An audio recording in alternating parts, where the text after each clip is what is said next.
हाँ जी। करें शुरू फ्लूइड मैकेनिक्स। हाँ, पढ़ा होगा ना तुम तो 11th में सब यार, एमईएस के लोग हो। हैं? फ्लूइड वूइड तो क्या आसान टॉपिक है, आता ही होगा सबको। हैं? नहीं आता? ऐसे मत बोलो यार, तो डिमोरलाइज कर रहे हो मेरे को। हम्म। वैसे फ्लूइड वैसे बेचारा यतीम ही होता है ना। 11th में भी आप लास्ट में जल्दी जल्दी में खत्म कर लेते हो, और 12th में भी वही कंडीशन है। नहीं, मुझे लगा तुम्हारा जनवरी जनवरी तक एंड तक चलेगा सिलेबस, तो आराम से पढ़ेंगे। पर अभी अभी बाहर खबर लगी कि तुम्हारा तो 4 जनवरी है। तो ये सच है? मतलब 4 जनवरी को तुम्हें यहाँ से वाइंड अप करना है, और तब तक अपने पास मुश्किल से 10 लेक्चर आ रहे हैं और फ्लूइड मैकेनिक्स पढ़ना है। फिर कैसे पढ़ेंगे? अरे यार ऐसे मत करो तुम। एक्स्ट्रा 3 बैच है ना, फिर ये भी तो लफड़ा है इसमें एक। कैसे हो जाता है? अच्छा, उनको भी इन्फॉर्म करना पड़ेगा। चलिए कोई नहीं, स्टार्ट करते हैं अपन पहले। फ्लूइड मैकेनिक्स का फर्स्ट पार्ट हाइड्रोस्टैटिक्स, कहाँ से शुरू करेंगे? हाइड्रोस्टैटिक्स। चलिए साहब, कुछ छोटी छोटी चीजें डिस्कस करेंगे पहले, है ना। तो मुझे सब कुछ आता ही होगा, थोड़ा सा मैं सीख लेता हूँ पहले, ठीक है। फिर अपन बात करेंगे। हो गया नहीं हुआ? है ना। हाँ, तो हाइड्रोस्टैटिक्स के अंदर हम लोग सबसे पहले बात करेंगे। ये तो सब आता है ना, फ्लूइड क्या होता है, वो भी डेफिनेशन लिखानी पड़ेगी। फ्लूइड ऐसे सब्सटेंस होते हैं जो फ्लो कर सकते हैं, क्योंकि वो शेयरिंग स्ट्रेस बियर नहीं कर सकते। फ्लूइड फ्लो क्यों कर पाते हैं?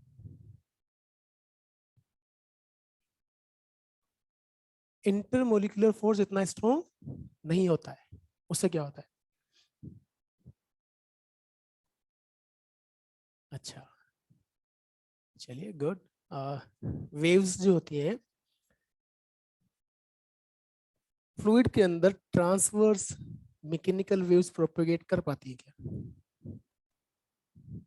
कर पाती है। ट्रांसवर्स मैकेनिकल वेव्स फ्लूइड में। अच्छा एक बात बताओ, अपन एक बेसिक सा एक्सपेरिमेंट करते हैं। तो मुझे वेव पढ़ाया जाता है, तो वेव्स अब ऐसे चलेगी ना दुनिया इधर उधर, मतलब जाएगी वो कहानी पता नहीं कहाँ से कहाँ। तो जब आप वेव पढ़ते हो, तो वेव को विजुअलाइज करवाने के लिए दुनिया का हर टीचर जो सबसे कॉमन एग्जांपल देता है वो क्या होता है?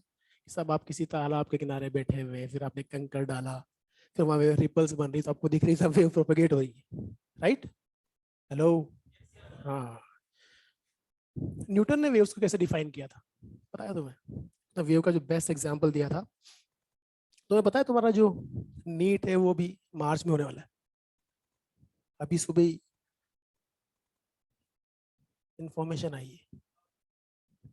मार्च में, मतलब जस्ट बोर्ड के नहीं नहीं नहीं, मार्च बोर्ड के आई थिंक 4 या 5 दिन का ही गैप है।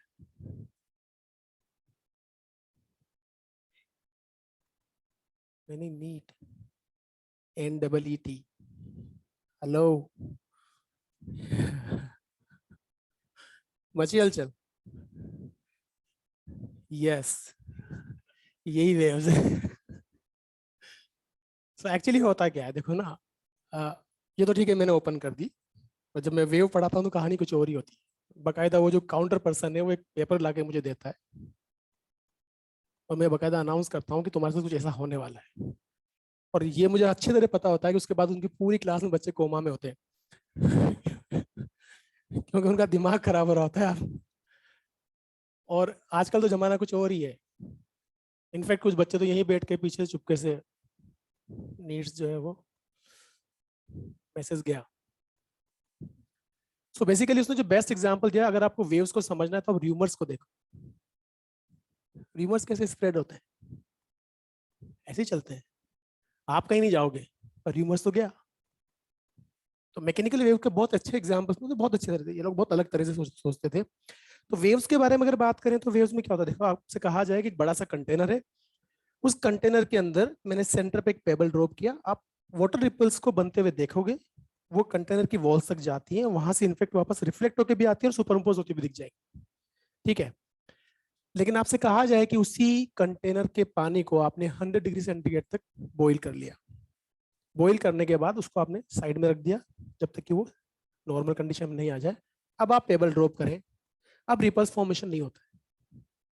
फ्री का एक्सपेरिमेंट है, घर पे आराम से कर सकते हो, सबके घर किचन होता है, पानी होता है, कोई लैब नहीं चाहिए, कोई फालतू की चीज नहीं चाहिए, आप आराम से सारे एक्सपेरिमेंट कर सकते हो। अब रिपल्स प्रोपेगेट नहीं करती, क्यों? क्योंकि 100 डिग्री सेंटीग्रेड पर वो जो प्रॉपर्टी थी उसके पास, कौन सी प्रॉपर्टी? वेव्स के प्रोपेगेट होने के लिए बहुत बेसिक प्रॉपर्टी की रिक्वायरमेंट होती है आपको, इलास्टिक प्रॉपर्टी, है ना? तो जो फ्लूइड की सरफेस होती है उसके पास सरफेस टेंशन होता है, और वही इलास्टिक प्रॉपर्टी होती है बेसिकली, जिसकी वजह से वो जो आप कहते हैं ना कुछ उसके पास ट्रांसवर्स पार्ट होता है, रिपल्स के पास लॉन्गिट्यूडनल ट्रांसवर्स दोनों का मिक्सचर होता है वो, है ना? तो वो जो ट्रांसवर्स पार्ट है वो किसकी वजह से आया था? एग्जैक्टली अब वो खत्म हो गया, अब वो नहीं आएगा, राइट? तो वो जो इलास्टिसिटी थी, थोड़ा इलास्टिक प्रॉपर्टी उसके पास थी, उसकी वजह से ऐसा कुछ हो रहा था। हम जो बात करते हैं कॉमनली कि क्यों प्रोपेगेट नहीं कर पाती वेव्स फ्लूइड के अंदर, उसका बेसिक आंसर क्या होता है कि फ्लूइड जो है वो शेयरिंग स्ट्रेस बियर नहीं कर पाते। आप जानते हैं शेयरिंग स्ट्रेस क्या होता है? हेलो, प्रेशर क्या होता है? What is the pressure? कौन डिफाइन करेगा? क्या होता है? परपेंडिकुलर फोर्स पर यूनिट एरिया। और स्ट्रेस क्या होता है?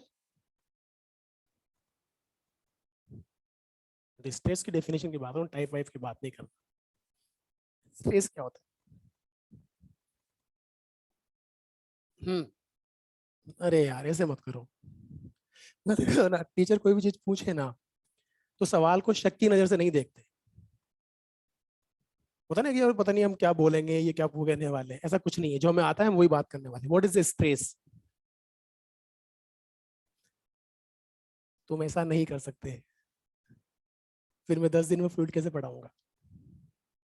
What is the stress?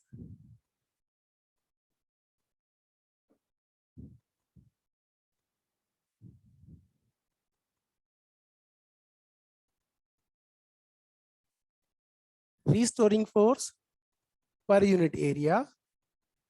मतलब हम कहीं ना कहीं स्ट्रेस को रिस्टोरिंग फोर्स से डिफाइन करते हैं ना। एक वो फंडामेंटल बात है। Physics is very beautiful subject, मतलब ऐसे नहीं, बुरा नहीं मानते। तो बहुत फंडामेंटल लेवल पर हम बात करें, नॉर्मल लाइफ में क्या होता है? अभी एग्जाम आएंगे तुम्हारे सर पे, ठीक है? एग्जाम में सिलेबस नहीं होता, कई बार मेजर टेस्ट स्टार्ट होते हैं तो मार्क्स नहीं आ रहे होते हैं, और अच्छे मार्क्स लेके आ रहे हो तो टीचर भी पूछ रहे होते हैं कितने नंबर आ रहे हैं, मम्मी बार बार फोन करके भी पूछती है। हेलो। तो एग्जाम के टाइम पे आपके पास अच्छा खासा प्रेशर होता है। हेलो। तो फिर कई बच्चों के साथ ऐसा होता है कि उनके पेरेंट्स हमें फोन करते हैं कि साहब हमारा बच्चा इसमें है, क्योंकि उसके ऊपर प्रेशर है। क्या मतलब हुआ? स्ट्रेस वो सब, प्रेशर वो सब चीजें हैं जो बाहर से आप फील कर रहे हो, और स्ट्रेस वो है जो अंदर से आ रहा है। और यही फिजिक्स भी बोलती, बोलती नहीं बोलती, है ना? एक ऑब्जेक्ट को आप प्रेस करो, वो बोतल है प्लास्टिक की, उसको प्रेस करो, तो जो आप बाहर से अप्लाई कर रहे हैं वो प्रेशर था, उसके अगेंस्ट जो सब्सटेंस ने अंदर से डेवलप किया through the restoring forces, that is stress. Hello, समझ में आ गई बात? बहुत फंडामेंटल चीज है। अगर हम प्रेशर को डिफाइन करेंगे, कैसे करेंगे? देखो अब क्या होगा कि बहुत सारी छोटी छोटी डेफिनेशन है वो मैं नहीं लिखवा पाऊंगा, रीजन बीइंग हमारे पास टाइम सफिशिएंट नहीं, जो मुझे बाहर अभी इन्फॉर्मेशन मिली। तो हमें कंसेप्ट पे ज्यादा फोकस करना है, ताकि हमारे कंसेप्ट क्लियर हो जाए और हमारे सारे सवाल बन जाए नीट में। जो भी अब एम्स का तो लोचा है नहीं कुछ, नीट ही सब कुछ है। तो फ्लूइड की अगर बात करें तो वो सब्सटेंस जो एबिलिटी ऑफ फ्लो रखते हैं, और एबिलिटी ऑफ फ्लो क्यों रखते हैं? क्योंकि वो शेयरिंग स्ट्रेस बियर नहीं कर पाते, right? That's why they are able to flow. Fluid की डेफिनेशन बेसिक है। अब हम बात करेंगे प्रेशर की। प्रेशर क्या होता है? Simple, force applied per unit area perpendicular to the contact surface. Pressure क्या होता है? Force applied per unit area perpendicular to the contact surface. Now what is the intensity of force? Intensity of force नाम सुनो, कई बार questions में आता है intensity of force नाम। आप कई बार सवाल सोल्व भी कर लेते हो, आंसर भी आ जाता है, पर पता नहीं पड़ता कि हुआ क्या था। What is the intensity of force? क्या होता है इंटेंसिटी ऑफ फोर्स? ये भी नाम नहीं सुना। Exactly, intensity of force. देखो सिंपल सी चीज है, फिर अपन वापस आते हैं अपनी जगह पर। मैं एक छोटा सा एक्सपेरिमेंट करता हूँ। मेरे पास डस्टर है ना इधर, राइट? ये डस्टर है, ये मार्कर है, और एक पेन चाहिए मुझे, और तेरा हाथ चाहिए, यहाँ रख नीचे। हाँ क्या तेरी मर्जी, मैं जैसे रख, जब तुझे जैसे तुझे अच्छा मजा आया तैसे रख। ठीक है, ये डस्टर है, ये कॉन्टेक्ट एरिया है, और मैं इसके हाथ को प्रेस कर रहा हूँ।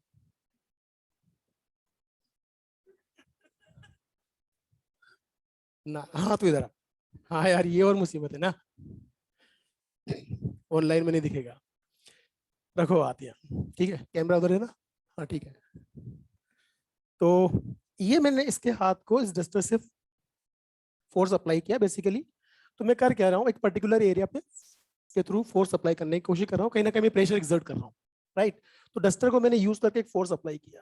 राइट, अब मैं क्या कर रहा हूँ, मैंने उतना ही फोर्स डस्टर के बजाय मार्कर से लगाया। पहले कंपेरिजन थोड़ा ज्यादा मजा आया होगा, नहीं? अगर मैं उतना ही फोर्स इससे लगा दूं तो, मतलब तू फील कर पा रहा है प्रैक्टिकल करके बता। ठीक है, सो हम जो कहना चाह रहे हैं वो ये कि जब देखो फोर्स आपने सेम अप्लाई किया है, लेकिन आपको फोर्स की इंटेंसिटी मैक्सिमम कब फील हुई, जब आपने एरिया टेंड्स टू जीरो कर दिया। नहीं समझ में आई बात? तो प्रेशर को ही इंटेंसिटी ऑफ फोर्स बोलेंगे, लेकिन हमेशा नहीं। कब बोलेंगे?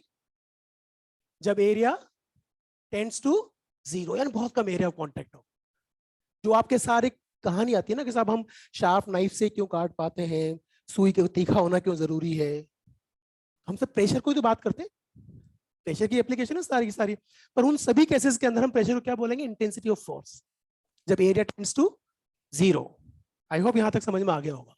तो प्रेशर को डिफाइन करेंगे, प्रेशर की बात करेंगे। अच्छा, प्रेशर जो है वो वेक्टर होगा या स्केलर होगा? प्रेशर इज वेक्टर और scalar? Why pressure is scalar? अच्छा, प्रेशर का डायरेक्शन होता नहीं होता? डायरेक्शन तो होता है, पर जिनके पास डायरेक्शन हो जरूरी नहीं वो वेक्टर हो, तो हम जानते हैं। वेक्टर होने के लिए तीन कंडीशन सेटिस्फाइड होनी जरूरी है। पहला, स्पेसिफिक डायरेक्शन। स्पेसिफाइड डायरेक्शन आप बता सकते हो यही डायरेक्शन है, कंफ्यूजिंग वाली नहीं। प्रेशर के बाद कंफ्यूजिंग डायरेक्शन होती है बेसिकली ना। अगर आप किसी फ्लूइड के अंदर फ्री सरफेस से नीचे एक पर्टिकुलर पॉइंट कंसीडर करो और आपसे पूछा जाए कि यहाँ प्रेशर है कि नहीं, तो आप बोलेंगे प्रेशर तो है। और आपसे पूछ लिया जाए डायरेक्शन बताएं, क्या बोलेंगे?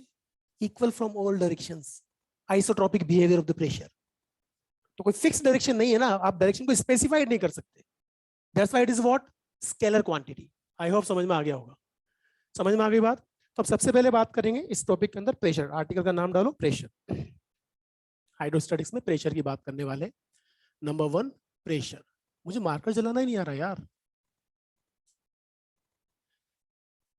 बहुत अरसा हो गया ना मार्कर चलाए। बीच में कुछ ऑनलाइन क्लासेस ली और काफी टाइम से हम उधर दूसरे काम में लगे हुए हैं। हाँ, तो बात कर रहे हैं प्रेशर की। डेफिनेशन लिखो, लिखो। Force applied per unit area perpendicular to the contact surface. Force applied per unit area perpendicular to the contact surface known as pressure, known as pressure। तो हम सीधी सीधी बात करने वाले हैं। यहां पर मैं एक छोटा सा एरिया कंसिडर कर लेता हूं। सपोज ये जो एरिया है ये डेल्टा ए है, और इस पे हमने फोर्स अप्लाई किया डेल्टा एफ। तो आप बताइए हम प्रेशर को कैसे डिफाइन करेंगे? अगर मैथमेटिकली बात करें तो प्रेशर की वैल्यू क्या होगी? हाँ, एवरेज प्रेशर की वैल्यू मैं लिख सकता हूँ, क्या बताइए? Delta F by delta A. शर्त क्या है? ये परपेंडिकुलर टू दी एरिया होना चाहिए फोर्स। राइट, ये पहली कंडीशन होगी। दूसरी कंडीशन, यहीं से हम बात कर सकते हैं what is the intensity of force. हम बात करेंगे इंटेंसिटी ऑफ फोर्स। तो हम क्या करने वाले हैं, जब एरिया जो है delta A tends to zero, मतलब हम इसकी लिमिटिंग कंडीशन की बात कर रहे हैं, वही कंडीशन जब अपन एवरेज और इंस्टेंटेनियस की बात करते हैं, वही लॉजिक है कहीं ना कहीं।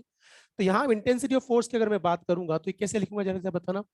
Area delta A tends to zero, ये लिमिट है, और इस कंडीशन में delta F by delta A को एज ए होल क्या लिख सकते हैं? D F by D A, not D T. And this is what? Intensity of force. Logic समझ में आ गया होगा क्यों इंटेंसिटी बोलते हैं? ठीक है, बहुत आसान सी चीज है ये। मतलब देखो, फिजिक्स को जितना आप प्रैक्टिकली लिंक करके पढ़ोगे ना उतना मजा आएगा। हमारे सराउंडिंग में भरी पड़ी है फिजिक्स, चलते फिरते उठते बैठते हर चीज आपसे जुड़ी हुई। सो बहुत इंटरेस्टिंग चीजें हैं, और कई बार इतने बेहतरीन सवाल बनते हैं और वो इतने आसान होते हैं कि आपको पता ही नहीं पड़ता कि वो क्वेश्चन फ्रेम कहाँ से हुआ था। यहां तक की बात क्लियर हो चुकी होगी। Now what is the unit of pressure? Unit क्या होगी जरा बताना। यूनिट न्यूटन पर मीटर स्क्वायर, और इसको किसके बराबर बोलते हैं? पास्कल। और कौन कौन सी यूनिट होती है? एटीएम होती है, बार होती है, टोर होती है। टोर का मतलब क्या होता है? टोर, यस टोर। पता है मेरे एग्जाम में जब मैंने दिया था एग्जाम कंपटीशन, तब मेरे क्वेश्चन गलत हुआ था। Torr is the unit of, ये क्वेश्चन आया था।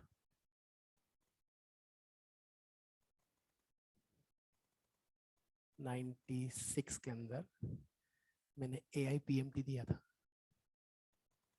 Yes, I am a doctor, मैं कोई इंजीनियर नहीं हूँ, पर पिछले 21 साल से फिजिक्स पढ़ा हूँ। 10 साल IIT पढ़ाया, including top rankers of the IIT। खैर, हम उस पर नहीं जाएंगे। तो टोर इज द यूनिट ऑफ मेरे गलत हुआ था। आउट ऑफ 300 मेरे 292 मार्क्स आए थे, उनमें से 2 क्वेश्चन गलत थे। एक तो था torr is the unit of, और एक वो इलेक्ट्रोस्टैटिक्स का पोटेंशियल वाला नहीं होता, सेंटर पे पोटेंशियल ज्यादा होता है नॉन कंडक्टिंग के अंदर। यस एग्जैक्टली, वो मैं कंडक्टिंग मान के करके आ गया था। तो ये टोर। अभी अच्छा, कई बार ऐसा लगता है ना आपको, इससे ये बहुत इंटरेस्टिंग चीज है, इनका डिस्कस करना जरूरी है, क्योंकि तुम नीट देने वाले हो, कि इतना आसान क्वेश्चन आपके गलत हुआ यार। अच्छा, कई बार ऐसा भी होता है, तुम तुम्हारे पुराने क्वेश्चन जब हम सोल्व करते हैं तो बड़े आसान लगते हैं, पर यहाँ आपको टेस्ट पेपर लिया जाता है थोड़ा सा मुश्किल होता है, और क्लास में तो पता नहीं क्या करवाते। ऐसा लगता होगा ना? ऐसा बिल्कुल लगता है ऐसा, पर इसका रीजन क्या है? देखो क्या है, मैं आपसे कह रहा हूँ टोर। उससे पहले किसी बुक में टोर प्रेशर की यूनिट होती नहीं लिखा हुआ था। जनरली बुक्स में जो टेक्स्ट लिखा होता है वो कंटेंट होता है, क्योंकि बुक्स को जो फ्रेम किया जाता है तो किसी ना किसी कंपटीशन के पॉइंट ऑफ व्यू से फ्रेम किया जाता है। उसमें आने वाले क्वेश्चंस को हमें इंक्लूड कर लेते हैं, उन कंसेप्ट को इंक्लूड कर लेते हैं। टोर कभी पूछा ही नहीं जाता था, तो टोर उन्होंने लिखा हुआ नहीं था, यानी किसी बुक में, किसी नोट्स में, किसी टीचर के क्लास के अंदर टोर नहीं पढ़ाया जाता था। अब आप इमेजिन करो, जब आप टोर पढ़ते नहीं तो आपके लिए वेरी डिफिकल्ट क्वेश्चन। अब जब एक बार एग्जाम में आ गया तो हर बुक में मिलेगा, वेरी इजी क्वेश्चन। और यही तुम्हारे साथ होता है। अगर मैं कोई कंसेप्ट डिलीवर कर रहा हूं, तो उस कंसेप्ट की डिलीवरी के टाइम मुझे पता है कि इस पे कौन कौन सी ईयर में कौन कौन सा क्वेश्चन पूछा जा चुका है, और ऑलरेडी मेरे दिमाग में वो सारी चीजें चल रही होती, तो मैं डायरेक्ट इनडायरेक्ट उन चीजों को कई बार एक्सप्लेन कर देता हूँ आपके सामने। और जब आप पुराने सवाल का सोल्व करना बैठते हो तो हर सवाल तुम्हें बड़ा आसान लगता है, लेकिन जब वही एक नया क्वेश्चन फ्रेम होकर आता है ना पहली बार, तो वो तेलुगु में लिखा होता है, तब मजा आता है कि वास्तव में क्वेश्चन क्या था। खैर, सो पास्कल की हम बात कर सकते हैं, डायमेंशन बाकी सब बताया ना, टोर क्या होता है, बार क्या होता है, हेलो, बाकी हम रिलेशन भी लिखेंगे, सब बात करेंगे। अब देखो यूनिट डायमेंशन कैसे निकालेंगे, जल्दी बता दो। आपको पता है न्यूटन की डायमेंशन क्या होती है? m1 l1 t-2 divided by l2 हो जाएगा, नहीं हो जाएगा? तो क्या लिखेंगे? m1 l-1 t-2। Hello, yes, ये तो यूनिट हो गई। यहां तक की कहानी क्लियर? अब बताइए, it is a scalar quantity. It is scalar quantity. क्यों भाई? बोलो ना, क्वेश्चन मार्क लगाया है। क्योंकि इसकी कोई स्पेसिफाइड डायरेक्शन नहीं होती, किसी पर्टिकुलर पॉइंट पे ये सभी डायरेक्शंस में इक्वली एक्ट करता है। पहली चीज। दूसरी चीज, अभी हम प्रॉपर्टीज पाएंगे प्रेशर की। Why we defined pressure always, जब भी हम प्रेशर की बात करते हैं हमेशा सरफेस के परपेंडिकुलर ही क्यों बात की जाती है?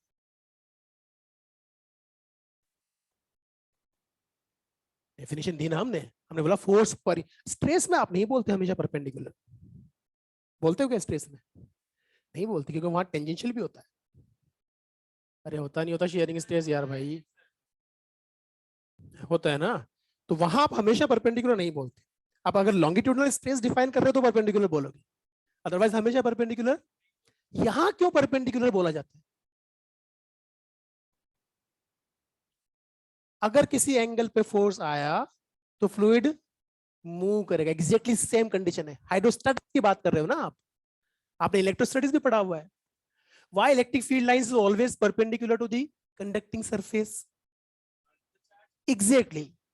दो चीजों की बात करते हैं, या तो हम बात करते हैं कि जो आपका कंडक्टर होता है उसका volume including surface equi potential होता है, और फील्ड लाइंस हमेशा इक्वी पोटेंशियल सरफेस के परपेंडिकुलर होती है। एक तो लॉजिक आप ये लगाते हो, दूसरा लॉजिक आप क्या लगाते हो कि अगर आपने किसी कंडक्टर को यहां लिया और फील्ड लाइंस किसी एंगल पे कंसीडर कर ली, इलेक्ट्रिक फील्ड लाइंस आपने किसी एंगल पे अगर कंसीडर कर ली है, मान लो ये एंगल थीटा है और आपको पता है कंडक्टर फ्री चार्जेस से भरा हुआ है, तो अगर मान लो ये कोई फ्री चार्ज है सरफेस पे, सपोज पॉजिटिव मान ले, हमें पता है कि पॉजिटिव चार्ज रिलेटिवली मूव करता है, एक्चुअली इलेक्ट्रॉन मूव करता है, राइट। तो मान लो फ्री चार्ज है तो इस पे लगने वाला फोर्स भी इधर ही आएगा ना भाई, एफ आएगा नहीं आएगा। अब ये एंगल थीटा है तो इसका कंपोनेंट आ गया, एक तो ये एफ कॉस थीटा और ये क्या आ गया, एफ साइन थीटा।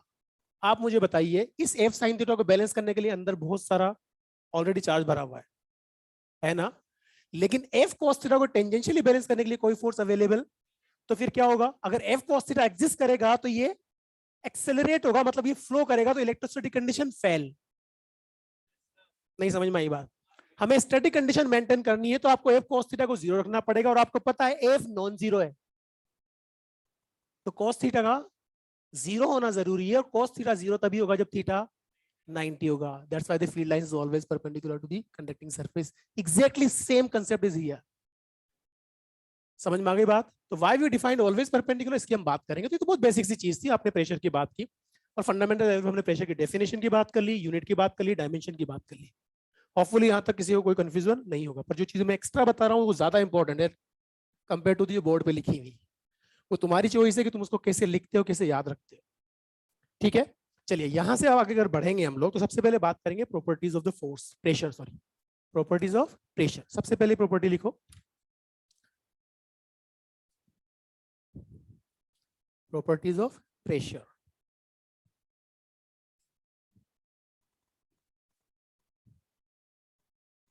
पहला लिखो, fluid pressure is always perpendicular to the contact surface in hydrostatics. Fluid pressure is always perpendicular to the contact surface in hydrostatics. इसका क्या मतलब हुआ? हाइड्रोडायनेमिक्स में आप परपेंडिकुलर बोले ऐसा जरूरी नहीं है, क्योंकि वहां तो फ्लूइड फ्लो करेगा ना, तो वहां तो कंपोनेंट एग्जिस्ट करना जरूरी है, राइट। तो fluid pressure is always perpendicular to the contact surface. अब इसको समझना ध्यान से, क्योंकि हमने परपेंडिकुलर बात की है तो यहीं से हम एक चीज और बात करने वाले, और वो क्या, तो बहुत आसान तरीके से हम समझ सकते हैं इसको ना। यहां देखना, ये मेरे पास एक टैंक है, एक कंटेनर है, राइट। इसको हमने फ्लूइड भरा हुआ, ये कोई भी एक लिक्विड है। अच्छा मैं क्या बना रहा हूं, अरे मैं क्या बना रहा हूं, these are known as equipressure lines. क्या होती है ये, इक्वी प्रेशर लाइंस। क्या बना रहा हूं मैं, आपने जब कभी भी लिक्विड बनाया होगा, लिक्विड आपको ऐसे बना हुआ मिलता है और गैस आपको हमेशा ऐसे बनी हुई मिलती है। नहीं समझ में आई बात। लिक्विड को भी बना दे ऐसा क्या फर्क चलता है यार, बना दिया लिक्विड येलो, नहीं बनाते, हमेशा ऐसा बनाते, क्यों बनाते हैं? Yes, these are what, property of पे पढ़ते हो ना आप, फ्री सरफेस से H below F horizontal line पे प्रेशर सेम होता है। नहीं समझ में आई बात। तो अब देखो बड़ी मजेदार चीज है ना, एक बार एक सवाल आया था, मैं कंपैरिजन करता जाऊं, न्यूटन लॉज ऑफ मोशन का क्वेश्चन। क्वेश्चन क्या था कि, मैं फिर कह रहा हूं तुमसे, जो मैं चीजें बाकी डिस्कस करूंगा वो तुम्हारे लिए ज्यादा इंपॉर्टेंट होंगी। प्रेशर फ्लूइड तो चलता रहेगा, सुनना मेरी बात ध्यान से। क्वेश्चन ये था कि एक कंटेनर में पानी भरा हुआ है, जब हम इसको एक्सेलरेट करते हैं तो आपको पता है कि अगर इसको मैं हॉरिजॉन्टल एक्सेलरेशन दूं तो फ्री सरफेस इंक्लाइन हो जाती है, राइट। फ्री सरफेस इंक्लाइन, कैसे इंक्लिनेशन होगी बताइए, ऐसे, हेलो। तो उन्होंने एक डायग्राम ये बना दिया, दूसरा डायग्राम ये बना दिया और दोनों में एंगल थीटा सेम लिख दिया। अब दो तरह की प्रजाति पाई जाती है, एक प्रजाति बाहर आके मांगती है क्या, बोनस। दो ऑप्शन दे, दो सही करो, पर आंसर तो एक ही सही है। कौन सा, पहला दूसरा, पहला दूसरा, दूसरा वाला। पहला आप सही नहीं बोल सकते। आप कैसे बोल सकते हो कि देखो ये लाइन देखना ध्यान से, यहां प्रेशर कितना, पी नॉट, पर यहां तो पी नॉट नहीं है, नहीं समझ में आई बात? हो गया ना गड़बड़? इसका क्या मतलब हुआ कि जब टैंक को आप एक्सेलरेट करते हो तो all the equipressure lines are inclined by the same angle. नहीं समझ में आई बात? इसीलिए हम बात करते हैं कि फिर जब ऐसे केस आता है तो फ्लूइड प्रेशर को ऐसे मेजर करते हैं, perpendicular to the free surface. अभी उसके हम बात करेंगे, बाद में आएंगे। खैर, आगे बढ़ते जाते हैं और बात करते रहते हैं। यहाँ पे आते हैं, हम बात कर रहे हैं पहली प्रॉपर्टी की, वो क्या? Fluid pressure is always perpendicular. आप समझना ध्यान से। एक काम करते हैं, हम यहाँ पर एक छोटा सा फ्लूइड एलिमेंट कंसिडर कर लेते हैं। फ्लूइड एलिमेंट, यहाँ सर बॉटम एलिमेंट है ये, इसका मास डीएम ले लेते हैं। ठीक है, कुछ समझ में आ रहा है तुम्हारा अपन क्या बात कर रहे हैं? मतलब मुझे तो 2-3 दिन बाद समझ में आएगा कि तुम्हारे कितना समझ में आ रहा है, पर तुमसे तो पूछना ही पड़ेगा ना मेरे को।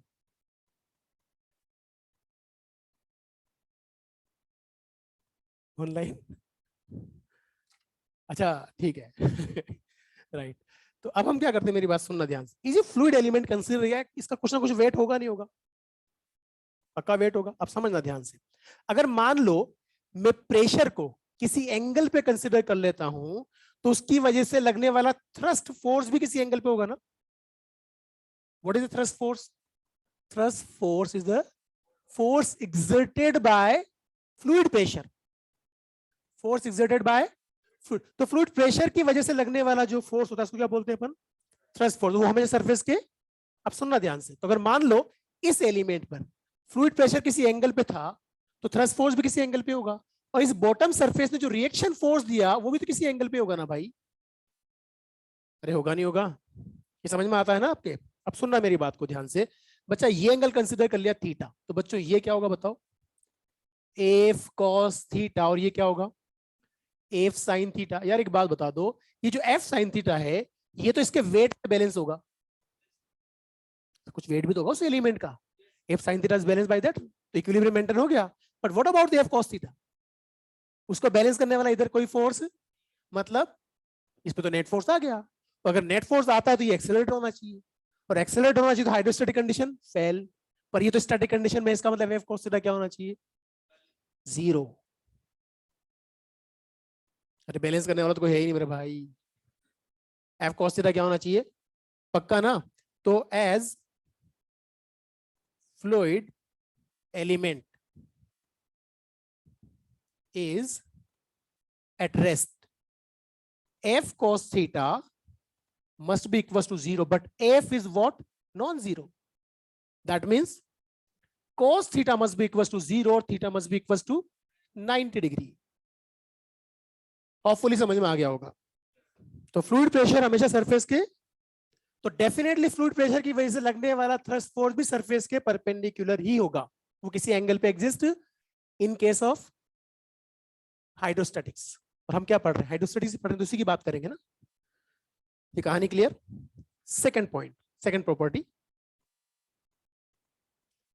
फ्लूइड। फटाफट कॉपी करते जाओ, कहने की जरूरत नहीं पड़नी चाहिए। जहां समझ में नहीं आए वहीं रोक देना। पहली बात, कोई भी कंसेप्ट जहां समझ में नहीं आए वहीं रोक देना। ऐसा नहीं कि सब आगे समझ में आ जाएगा, बाद में समझ लूंगा, किसी से पूछ लूंगा, नहीं। हाँ, डीएम एलिमेंट्री मास कंसिडर किया फ्लूइड एलिमेंट का। किसका कंसिडर किया? फ्लूइड। मैंने छोटा सा फ्लूइड एलिमेंट कंसिडर किया है, मैं उसके इक्विलिब्रियम की बात कर रहा हूं। हमारा फ्लूइड स्टैटिक कंडीशन में है ना, तो फ्लूइड एलिमेंट भी स्टैटिक कंडीशन में होगा। ये प्रेशर का डायरेक्शन हर तरफ होता है, लेकिन सर कॉन्टेक्ट सरफेस पे सरफेस के परपेंडिकुलर होगा ना भाई, ऑब्वियसली। इसीलिए तो मैंने उसको कॉन्टेक्ट सरफेस पे कंसीडर किया है। मैंने इस कॉन्टेक्ट सरफेस पे छोटा सा फ्लूइड एलिमेंट कंसीडर किया, और क्योंकि ये मुझे पता है स्टैटिक कंडीशन में है, तो मैंने क्या देखा, मैं इसके इक्विलिब्रियम की बात करने वाला हूं। मुझे पता है कि मैंने अज्यूम कर लिया कि मान लेता हूं फ्लूइड प्रेशर किसी एंगल पे था, तो थ्रस्ट फोर्स भी किसी एंगल पे होगा। अब आप मुझे बताओ कि ये बॉटम है कंटेनर का, मैंने यहां पानी भर दिया, ये सपोज एक एलिमेंट था वाटर का। आप मुझे बताओ इसकी वजह से, बेसिकली इसकी वजह से नहीं, पूरे ऊपर तक भरे हुए फ्लूइड कॉलम की वजह से वेट नीचे लग रहा होगा, और वही फ्लूइड प्रेशर बनाता है, गॉज प्रेशर वही बनाता है ना। ठीक है, तो वो नीचे की तरफ लग रहा होगा। अब उसमें छोटा सा एलिमेंट मैंने कंसीडर कर लिया, और मान लिया कि प्रेशर किसी एंगल पे है, तो थ्रस्ट फोर्स भी किसी एंगल पे होगा ना। और उसकी वजह से इस टैंक के बॉटम में जो रिएक्शन फोर्स लगाया वो भी एंगल पे आएगा ना। मैंने माना कि फ्लूइड प्रेशर इधर था, ठीक है, तो थ्रस्ट फोर्स भी इधर ही माना। अब थ्रस्ट फोर्स के वजह से जो रिएक्शन फोर्स बॉटम से आएगा वो भी तो उसके अपोजिट आएगा ना। ये बेटा मैंने थ्रस्ट फोर्स लिया है जो टैंक ने दिया है उसको, ऑब्वियसली नेट है ये। किसकी वजह से? हाँ हाँ, डी एलिमेंट नहीं, मैंने डी एम मास का छोटा सा फ्लूइड एलिमेंट कंसीडर किया है। एक सिंपल सी बात, अगर मैं किसी टैंक के अंदर फ्लूइड भर देता हूं लाइक दिस, ठीक है, तो इस फ्लूइड के बहुत सारे एलिमेंट कंसीडर कर सकता हूं और सारे के सारे इक्विलिब्रियम में है कि नहीं। अच्छा मैं एक बात रुकते हैं, यहाँ आओ, मैं इसके बाद वाला जो पॉइंट है पहले उसको एक्सप्लेन करता हूं, जब अपन बात करते हैं आइसोट्रोपिक बिहेवियर की, राइट। तो आप मुझे बताओ कि अगर मैं यहां पर ये फ्लूइड भरा हुआ है, राइट, अब ये अगर फ्लूइड है और यहां एक इमेजिनरी क्यूब कंसिडर कर लूं, छोटा सा क्यूब, हाइपोथेटिकल क्यूब कंसिडर कर लिया, तो ये क्यूब किसका बना हुआ है? ऑब्वियसली जो भी फ्लूइड उसमें आप में भरा हुआ उसका ही बना हुआ है ना। ये इक्विलिब्रियम में है या नहीं है? इसका क्या मतलब हुआ कि इसकी, अच्छा एक और बात बताओ, हमें पता है कि फ्लूइड प्रेशर या जो गॉज प्रेशर जो होता है वो डेप्थ और हाइट के अकॉर्डिंग वेरी करता है। तो अगर मैं बड़ा क्यूब कंसिडर करूंगा तो यहाँ टॉप सरफेस और बॉटम सरफेस पे प्रेशर अलग अलग होगा और वर्टिकल वॉल पे प्रेशर वेरिएबल होगा। बात समझ में आ गई? लेकिन अगर मान लो इसका वॉल्यूम टेंड्स टू जीरो करके पॉइंट बना दूं, अब क्या होगा? अब तो इक्वल होगा ना सब तरफ से। तो आप मुझे बताओ, इस तरह जो सरफेस के परपेंडिकुलर प्रेशर लग रहा होगा वो हर तरफ से इक्वल होगा नहीं होगा? नहीं समझ में आया? अब ये कहानी तो कहां है? बीच में। लेकिन इसी क्यूब को अगर मैं यहाँ बॉटम पे कंसिडर करूं तो यहां पे तो इक्विलिब्रियम में है ये। अब आप मुझे बताओ, अगर ये यहां इक्विलिब्रियम में है बॉटम पर, तो यार ऊपर तो फ्लूइड था उसने प्रेशर लगा रखा है, नीचे कैसे इक्विलिब्रियम में? तो आपको सब रिएक्शन फोर्स लग रहा है ना उतना ही। नहीं समझ में आई बात? तो हम उस रिएक्शन फोर्स से बात कर रहे हैं। मतलब मैं मान के चलता हूँ कि तुमने न्यूटन दो मोशन पढ़ रखा है, मतलब मान सकता हूँ ना ये, तो इसीलिए मैंने डायरेक्ट बोल दिया। हेलो, अब बढ़ सकते हैं आगे? अभी कहानी कहानी क्लियर ना?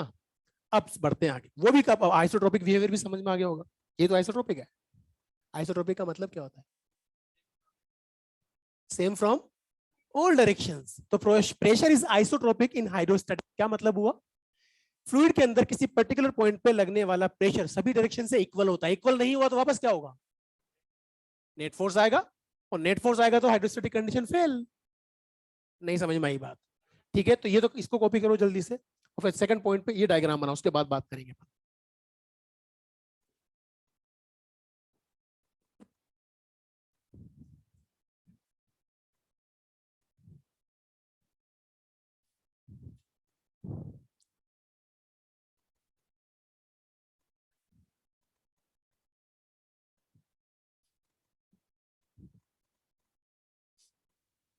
फ्लूइड मैकेनिक्स क्या बोलते हैं इसको?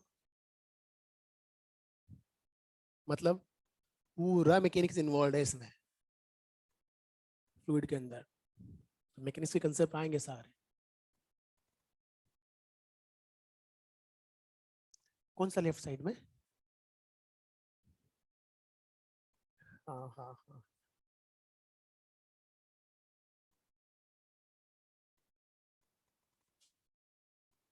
हम तो सिर्फ बॉटम से बात कर रहे हैं ना, बॉटम के रिएक्शन फोर्स की। हाँ, छोटा सा एलिमेंट टेंड्स टू जीरो लिया है, ऑब्वियसली सब तरफ फ्लूइड। तो ऐसे देखो ना, पूरा थ्री डी वॉल्यूम है ही। हम बात कर रहे हैं एक पर्टिकुलर एलिमेंट की और प्रेशर की। बात समझ में आ गई? पर्टिकुलर एग्जैक्टली वही चीज, फिर वही चीज तो हम कैसे बोल सकते हैं इलेक्ट्रोस्टैटिक्स में? जैसा फील्ड लाइंस किसी एंगल पे भी होंगी क्या? एक पॉइंट पर, एक पॉइंट पर दो फील्ड लाइंस अलग अलग एंगल पे नहीं हो सकती ना। नहीं समझ में आई बात? अब तुमने, अच्छा तुमने इलेक्ट्रिक फील्ड लाइंस पढ़ी हुई है, फिर आपने स्ट्रीम लाइन भी पढ़ी हुई है। स्ट्रीम लाइंस,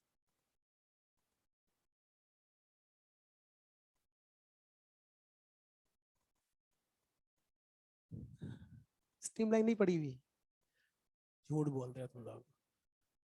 अरे यार ऐसा नहीं हो सकता, तुमने बर्नौलीज थ्योरम नहीं पढ़ा? वहां स्ट्रीमलाइंस नहीं पढ़ी आपने,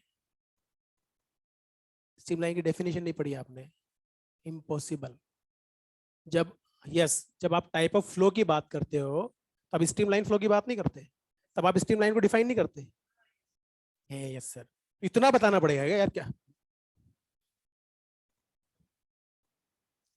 अच्छा, स्ट्रीमलाइंस को कैसे डिफाइन करते हैं,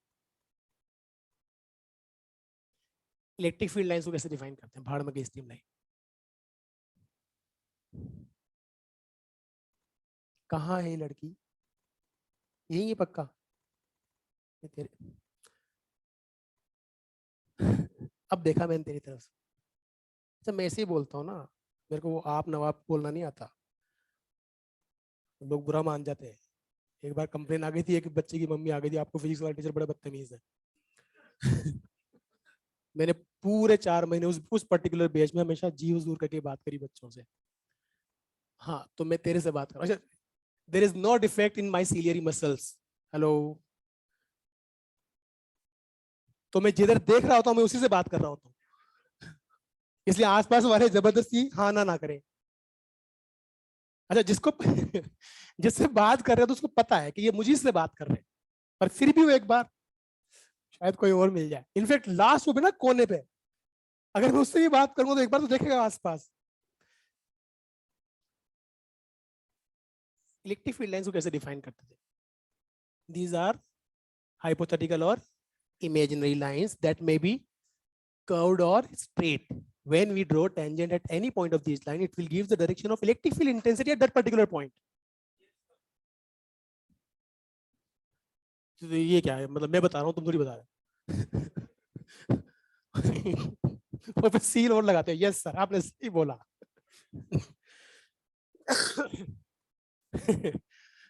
so what is streamline, same streamline की डेफिनेशन भी ये होती है, कुछ नहीं करना, फील्ड लाइन की जगह क्या बोल देना है, streamlines that may be curved और स्ट्रेट। और जब टेंजेंट ड्रॉ करते हैं तो वहां फील्ड लाइंस का डायरेक्शन देता है, तो यहां देता है फ्लूइड फ्लो की वेलोसिटी का डायरेक्शन। इनफैक्ट आपके मॉड्यूल में सवाल है कि दो स्ट्रीम लाइंस एक दूसरे को इंटरसेक्ट क्यों नहीं कर सकती, आंसर वही है जो इलेक्ट्रिक फील्ड लाइंस का होता है। हाँ ठीक है, अब इसका जवाब तो खुद पूछूंगा मैं तेरे से, ढूंढता रहना इसको। वहां आ जाते हैं वापस। आइसोट्रोपिक का क्या मतलब हुआ, equal from all directions, equal from, समझ में आ गई बात। तो fluid pressure at inside point is equal from all direction, लिख लेना इसको, isotropic behaviour of fluid, isotropic behaviour of fluid in hydrostatics, isotropic behaviour of fluid in hydrostatics. लिखो,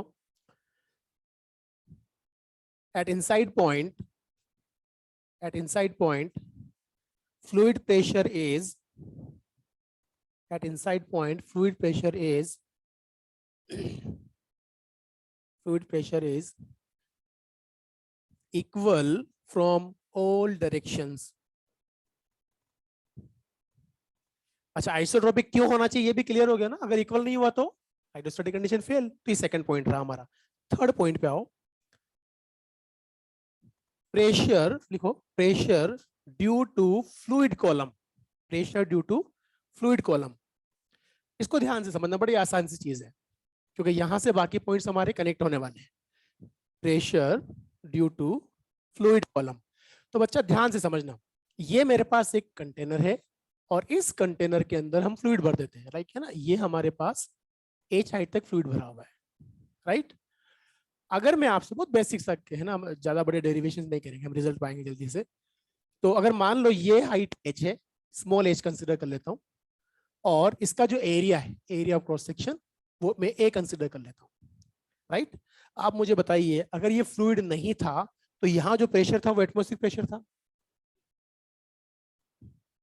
और एटमॉस्फेरिक प्रेशर कितना होता है, 10⁵ न्यूटन, और ये मजाक नहीं है। कभी गौर किया, या बस पढ़ लेते हो चीजों को, तुम चीजों को सिर्फ पढ़ लेते हो। 10⁵ न्यूटन पर मीटर स्क्वायर का मतलब हुआ कि अगर मेरे पास कोई 1/1 मीटर की प्लेट हो जिसका एरिया 1 मीटर स्क्वायर हो, तो उस पर लगने वाला फोर्स 10⁵ न्यूटन होगा, because of fluid pressure, atmospheric pressure, hello, और इसका मतलब हुआ 10⁴ kg वेट। हेलो, और इसका मतलब हुआ 10 टन। 10 टन का मतलब जानते हो? एक भारी भरकम ट्रक का वेट जो होता है वो 2.5 टन के आसपास होता है। नहीं समझ में आया? लेकिन हम कितने महान हैं कि उस प्रेशर को ऐसे ही, आप कुछ नहीं हो। आई कुछ समझ में बात? तो आप इमेजिन करो कि हमारी अगर बॉडी ओपनिंग्स नहीं होती तो हमारी बॉडी का क्या होता? एग्जैक्टली वही होता कि आप किसी पानी की बोतल को, खाली बोतल नहीं होती, वाटर बोतल, बिस्लेरी की, उसमें आप हल्का सा एयर को सक करने की कोशिश करो बाहर, कुछ नहीं समझ में आई बात? तो अंदर का जो प्रेशर है वो आप कम करने की कोशिश करो तो फिर हवा का प्रेशर अपना काम करेगा, और अंदर से सारा प्रेशर हटा दो तो बिल्कुल प्लेट की शेप ले लेगी। तो बहुत जबरदस्त प्रेशर, अरे आप यूज करते हो वो नहीं आती कि अब खूंटियां टाकने वाली अपने, कौन सी वो ऐसे पुश करो चिपक जाती है, ऐसा कुछ आया देखा? वो जो होती है उसमें क्या लॉजिक है? अपने आप थोड़ी सी गम थोड़ी होता है वहां पर, आप कुछ नहीं करते, ऐसे उसमें अंदर ऐसे ऐसे कनकेव बना होता है वो, यहाँ लगाते हो पुश करते हो तो अंदर की हवा बाहर, अंदर वैक्यूम क्रिएट हो गया, तो बाहर हवा का प्रेशर उसको रोक देता है। अरे साइंस के बच्चे हो भाई, जिस दिन साइंस ली थी उस दिन डिसाइड हो गया था अक्ल लगानी है, अदरवाइज हम आर्ट्स लेते फिर हम पूछते गांधी जी की जयंती 2 अक्टूबर, कोई लॉजिक नहीं है। तो सिंपल सी बात है कि जबरदस्त प्रेशर होता है, एटमॉस्फेरिक प्रेशर बहुत ज्यादा, और इसका बहुत यूज करते हैं कई लोग। खैर उसकी डिटेल में मैं नहीं जाऊंगा। तो अपना एवरेज पर्सन जो होता है ना, एवरेज ह्यूमन बीइंग का जो बॉडी सरफेस एरिया होता है लगभग 1.5 मीटर स्क्वायर के आसपास एवरेज, सब तरह के लोग होते हैं पर एवरेज 1.5 मीटर स्क्वायर होता है। अब इमेजिन करें कि हमारी बॉडी ओपनिंग्स नहीं होती और अंदर भी प्रेशर उतना ही नहीं होता, तो क्या ही होता? समझ में आ गया? तो एटमॉस्फेयर प्रेशर बहुत जबरदस्त प्रेशर होता है। खैर हम बात करें फिलहाल गॉज प्रेशर की, वो प्रेशर जो फ्लूइड कॉलम की वजह से लगा। तो एक सिंपल सी बात बता दो, मैं फिलहाल एटमॉस्फेयर प्रेशर कंसिडर नहीं कर रहा हूं, तो आप मुझे बताइए यहां जो वेट होगा वो वेट तो फ्लूइड का वेट होगा ना भाई, और वो वेट कितना होगा जरा बताना? हमने रो तो ले लिया वॉल्यूम, रो कितना ले लिया? वॉल्यूम, और वॉल्यूम ले लेता हूं ए इंटू एच इंटू जी ना, ये वेट है कि नहीं? अच्छा इस वेट को इस एरिया से अगर मैं डिवाइड कर दूं तो प्रेशर मिलेगा नहीं मिलेगा? तो बच्चों प्रेशर कितना मिल गया? रो जी एच या h rho g, and this is what? बोलो भाई। Yes this is the gauge pressure ना, है कि नहीं गोज प्रेशर? तो ये गोज प्रेशर क्या होता है? Pressure due to the fluid column. यहां एक बात क्लियर हो गई, यहां एच क्या होता है? It's depth. हमारे इंडियन ऑथर्स की किताबों में ही यह एच लिखा जाता है, अब अगर मल्टीनेशनल बुक्स पढ़ोगे तो हमेशा डी लिखा जाता है। और हम एच क्यों लिखते हैं? क्योंकि हम कई बार डेंसिटी को भी डी लिख देते हैं, जबकि डेंसिटी रो या सिग्मा से लिखी जाती है। नहीं समझ में आई बात? तो फिर हमने एच लिखा, पर it's always depth from the free surface. कहां से? फ्री सरफेस से डेप्थ है, ये बात समझ में आ गई? तो ये हमारे पास मिल गया गॉज प्रेशर की वैल्यू रो जी एच। अब जरा मुझे एक बात बताओ, अगर मैं आपसे पूछूं what is the absolute pressure, तो आप क्या करोगे? सब यहाँ तो प्रेशर ऑलरेडी पी नोट था, और यहां आने पर आपने इतना और बढ़ा दिया, then what is the net pressure on the bottom surface? P not plus rho ji h. Excellent. तो आप मुझे बता दो जो पी एब्सोल्यूट होगा बच्चों उसकी वैल्यू क्या मिलेगी? P not plus rho ji H. I hope यहां तक कहानी क्लियर हो गई होगी। और ये तो किसकी इक्वेशन है? Straight line. अरे y equals to c plus m x है ना ये, तो बताओ एम क्या है? रो जी, और ये स्लोप है कि नहीं? तो बताइए ग्राफ कैसा मिलेगा अगर मैं H versus P absolute draw करना चाहूं तो? एच इक्वल टू 0 पे पी नोट था, फिर नीचे चले तो पी नोट प्लस रो जी एच के अकॉर्डिंग बढ़ा, तो यहां कुछ ले ले पी नोट, उसके बाद क्या मिल जाएगा? Straight line. मिलेगा नहीं मिलेगा? और ये रहा आपका टेन थीटा। क्या बोलते हो? नहीं समझ में आया?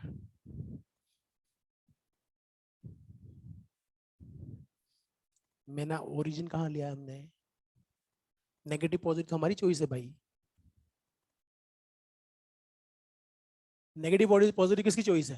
वो तो अपनी चॉइस है। आप कहाँ पॉजिटिव लेते हो कहाँ नेगेटिव लेते हो? अगर मैं नीचे पॉजिटिव ले रहा हूँ तो ऊपर नेगेटिव ले लेंगे। अभी देखो आप क्या करने वाले हम लोग, हम एक सिंपल सी बात करेंगे कि ये देखो यहाँ आ जाओ, समझना बात को ध्यान से।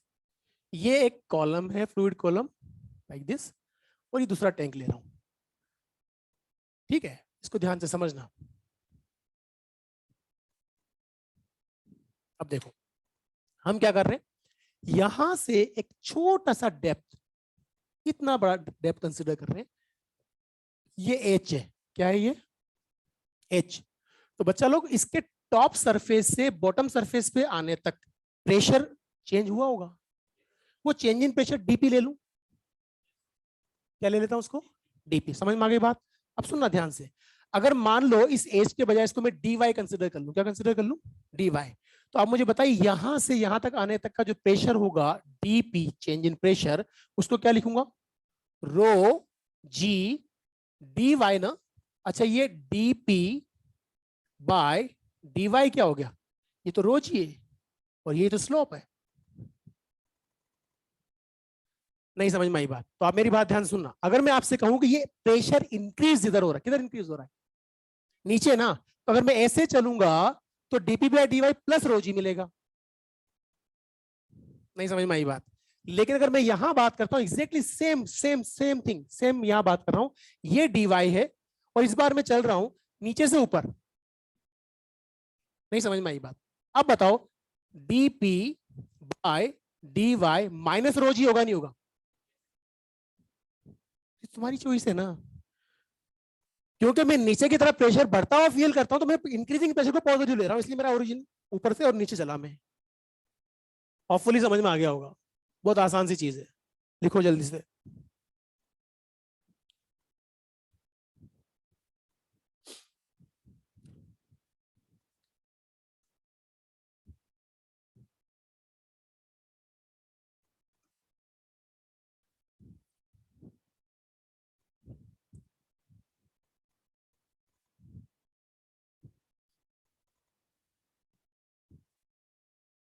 इधर ऑनलाइन में कितने बच्चे बैठते हैं लगभग, देख के आता हूं मैं ना, ये अच्छा आ रहा होगा ना इस पे अटेंडेंस।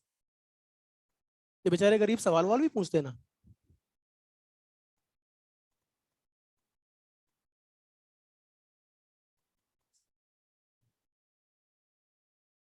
अच्छा इनमें से बहुत सारी आबादी तो वो होगी जो अभी घर यहीं अपने हॉस्टल में बैठ के देख रही होगी, है ना,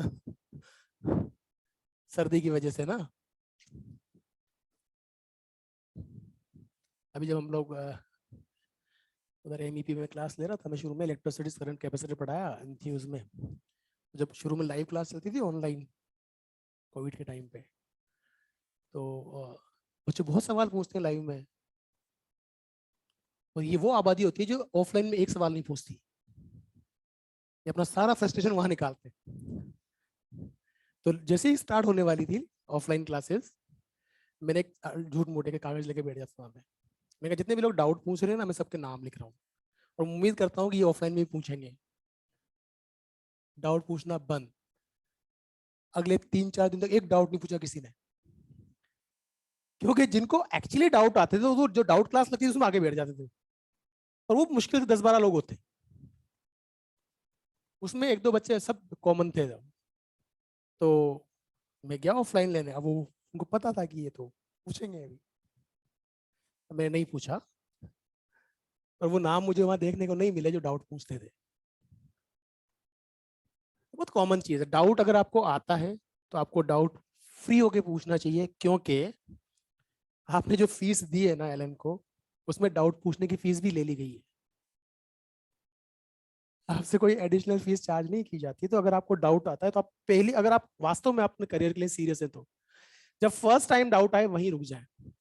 कई बार ऐसा होता है कि आपको टीचर बोल देगा नहीं अभी नहीं, एक बार ट्राई करो, तो कुछ चीजें बहुत आसान होती है, उनको पता है थोड़ा दिमाग लगा के सीख लेगा, वो ज्यादा अच्छी चीज होती है। पर कई बार ऐसी चीजें होती हैं हमें पता है कि यहाँ डाउट आता ही है, कि जेन्यून डाउट है तो बताएंगे ही बताएंगे आपको टीचर।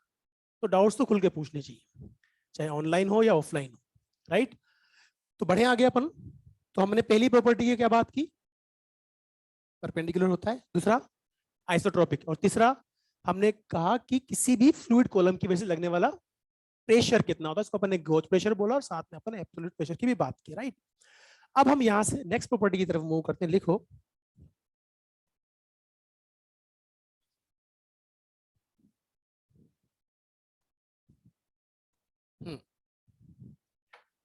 लिखो pressure is same at every point of the horizontal line. Pressure is same at every point of the horizontal line below free surface of the fluid. Below free surface of the fluid. अगर free surface के नीचे कोई horizontal line आप consider करोगे तो उसके हर point पे pressure same होगा. इनफैक्ट अगर मैं ये कहना चाहूं कि फ्री सरफेस से एच बिलो एक हॉरिजॉन्टल प्लेन ले लिया तो वो प्लेन भी तो इक्विप्रेशर प्लेन होगा, होगा नहीं होगा? तो यहां से अगर हम बात करें कि सब ये फ्री सरफेस से एच बिलो हम आ जाते हैं लाइक दिस, ये ना ये तो फ्री सरफेस है ना, और हम फ्री सरफेस से एच बिलो आ जाते हैं यहाँ एच बिलो. और अगर आप यहां पर एक हॉरिजॉन्टल लाइन बनाओगे तो इसकी हर पॉइंट पे प्रेशर की वैल्यू क्या होगी? अगर हम गॉज प्रेशर की बात करें तो रो जी एच होगा, और एब्सोल्यूट प्रेशर की बात करें तो P not plus rho ji H होगा. तो इसको क्या बोलते हैं अपन? Equipressure line. और डेफिनेटली इक्वी प्रेशर लाइंस का बहुत जबरदस्त रोल है फ्लूइड मैकेनिक्स के अंदर. अगर हम लोग नहीं डील करते अपने लेवल पे, मेडिकल के लेवल पर इक्वी प्रेशर लाइंस को बहुत डिटेल में पढ़ाया जाता है जेई एडवांस के लेवल पर. और इक्वी प्रेशर लाइन से हम बहुत सारी कैलकुलेशन बड़ी आसानी से कर लेते हैं ग्राफ बना बना करके, लेकिन वो हमारे सिलेबस का पार्ट नहीं, तो हम उसकी बात नहीं करेंगे. सो इक्वी प्रेशर लाइंस ऐसे ही नहीं कि सब आपने लाइंस बना दी हो गया काम. आपको इस कंसेप्ट को क्लियर करना पड़ेगा. मैंने आपसे कहा ना एक बार क्वेश्चन पूछा था, कुछ मैंने क्वेश्चन आपसे बोला था वो या तो बीएचयू में आया, पहले बीएचयू और एएमयू अलग अलग होते थे. तो एम्स के कंपटीशन पर अगर कोई बढ़िया पेपर आता था या तो बीएचयू का आता था या एएमयू का आता था. उन लोगों ने क्वेश्चन पूछा था, किसी ने या तो बीएचयू ने पूछा था या एएमयू ने पूछा था. बहुत से बच्चे गलत करके आए थे, उन्होंने कुछ नहीं देखा. कई बार तो आप क्या करते हो, आपने ऑप्शंस देखे, अगर आपको सेकंड ऑप्शन सही मिल गया तो आप टिक करके आगे बढ़ लेते हो. बहुत से लोग तो नजर ही नहीं डालते थर्ड एंड फोर्थ पे, और बायो में इसका बहुत नुकसान उठाना पड़ता है. तुम्हें पता लगा ऑल ऑफ दीज था, नहीं होता कैसे?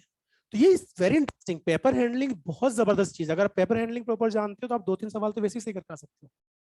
मैं अपनी बात बताऊं, उस साल जिस साल मैंने एग्जाम दिया था, एक क्वेश्चन आया था एक्सेलरेशन पर. क्वेश्चन इतना बुरा था कि आप उसको ऊपर से पढ़ते हुए जाओ, एंड तक पहुंचो तो पहले वाला भूल जाते थे पहले क्या लिखा हुआ है. बस फाइनली एक चीज समझ में आती, find the acceleration of the particle. Literally ऐसा. और बहुत टफ कैलकुलेशंस. और ऐसा कोई भी पेपर अगर नेशनल पेपर में ऐसा क्वेश्चन आता है तो जब आप पेपर हॉल से बाहर जाते हो तो everyone is discussing about that question. यही हो रहा होता है. जब क्वेश्चन क्या था, नहीं आंसर आया था. हमारे साथ भी ये हुआ. अच्छा, हमारे जमाने में बड़ी अच्छी चीज होती थी, बाद में गवर्नमेंट को समझ में आ गया कि गड़बड़ है. हम लोग क्या करते थे, फॉर्म, इस आप तो ऑनलाइन भरते हो, पहले आपको फॉर्म फिलअप करके एनवेलप में पैक करके उसको डाक से भेजना पड़ता था. तो आप एक काम करो, अगर आप 10 दोस्त हो, 10 के 10 फॉर्म भरो, एक एनवेलप में डालो और भेज दो. 10 के रोल नंबर लाइन से आ जाते थे. तो कई लोग तो प्लानिंग करते थे कि तू जेनेटिक्स तैयार कर लेना, मैं सेल बायोलॉजी पढ़ूंगा. वो कोड बना लेते थे, इस सवाल का मतलब ये है.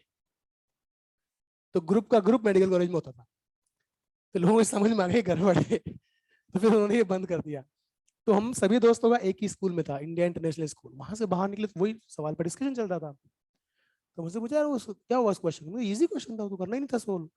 क्यों? एक्सेलरेशन पूछा था, हमें भी पता है. तो फिर तुम्हें ये नहीं देखा कि पहले 3 ऑप्शन मीटर पर सेकंड में थे, सिर्फ चौथा ऑप्शन था जो मीटर पर सेकंड स्क्वायर में था. इसका क्या मतलब हुआ? वो जानना ही नहीं चाहते तुमसे कि तुम्हें सोल्व करना आता नहीं आता, सिर्फ इतना जानना चाहते दिमाग लेकर आया नहीं आया. एग्जैक्टली सेम थिंग तुम्हारे साथ, जो डॉक्टर बनोगे तो होगी. जितनी बीमारियां होती हैं, कोविड सिलेबस में थोड़ी था पहले.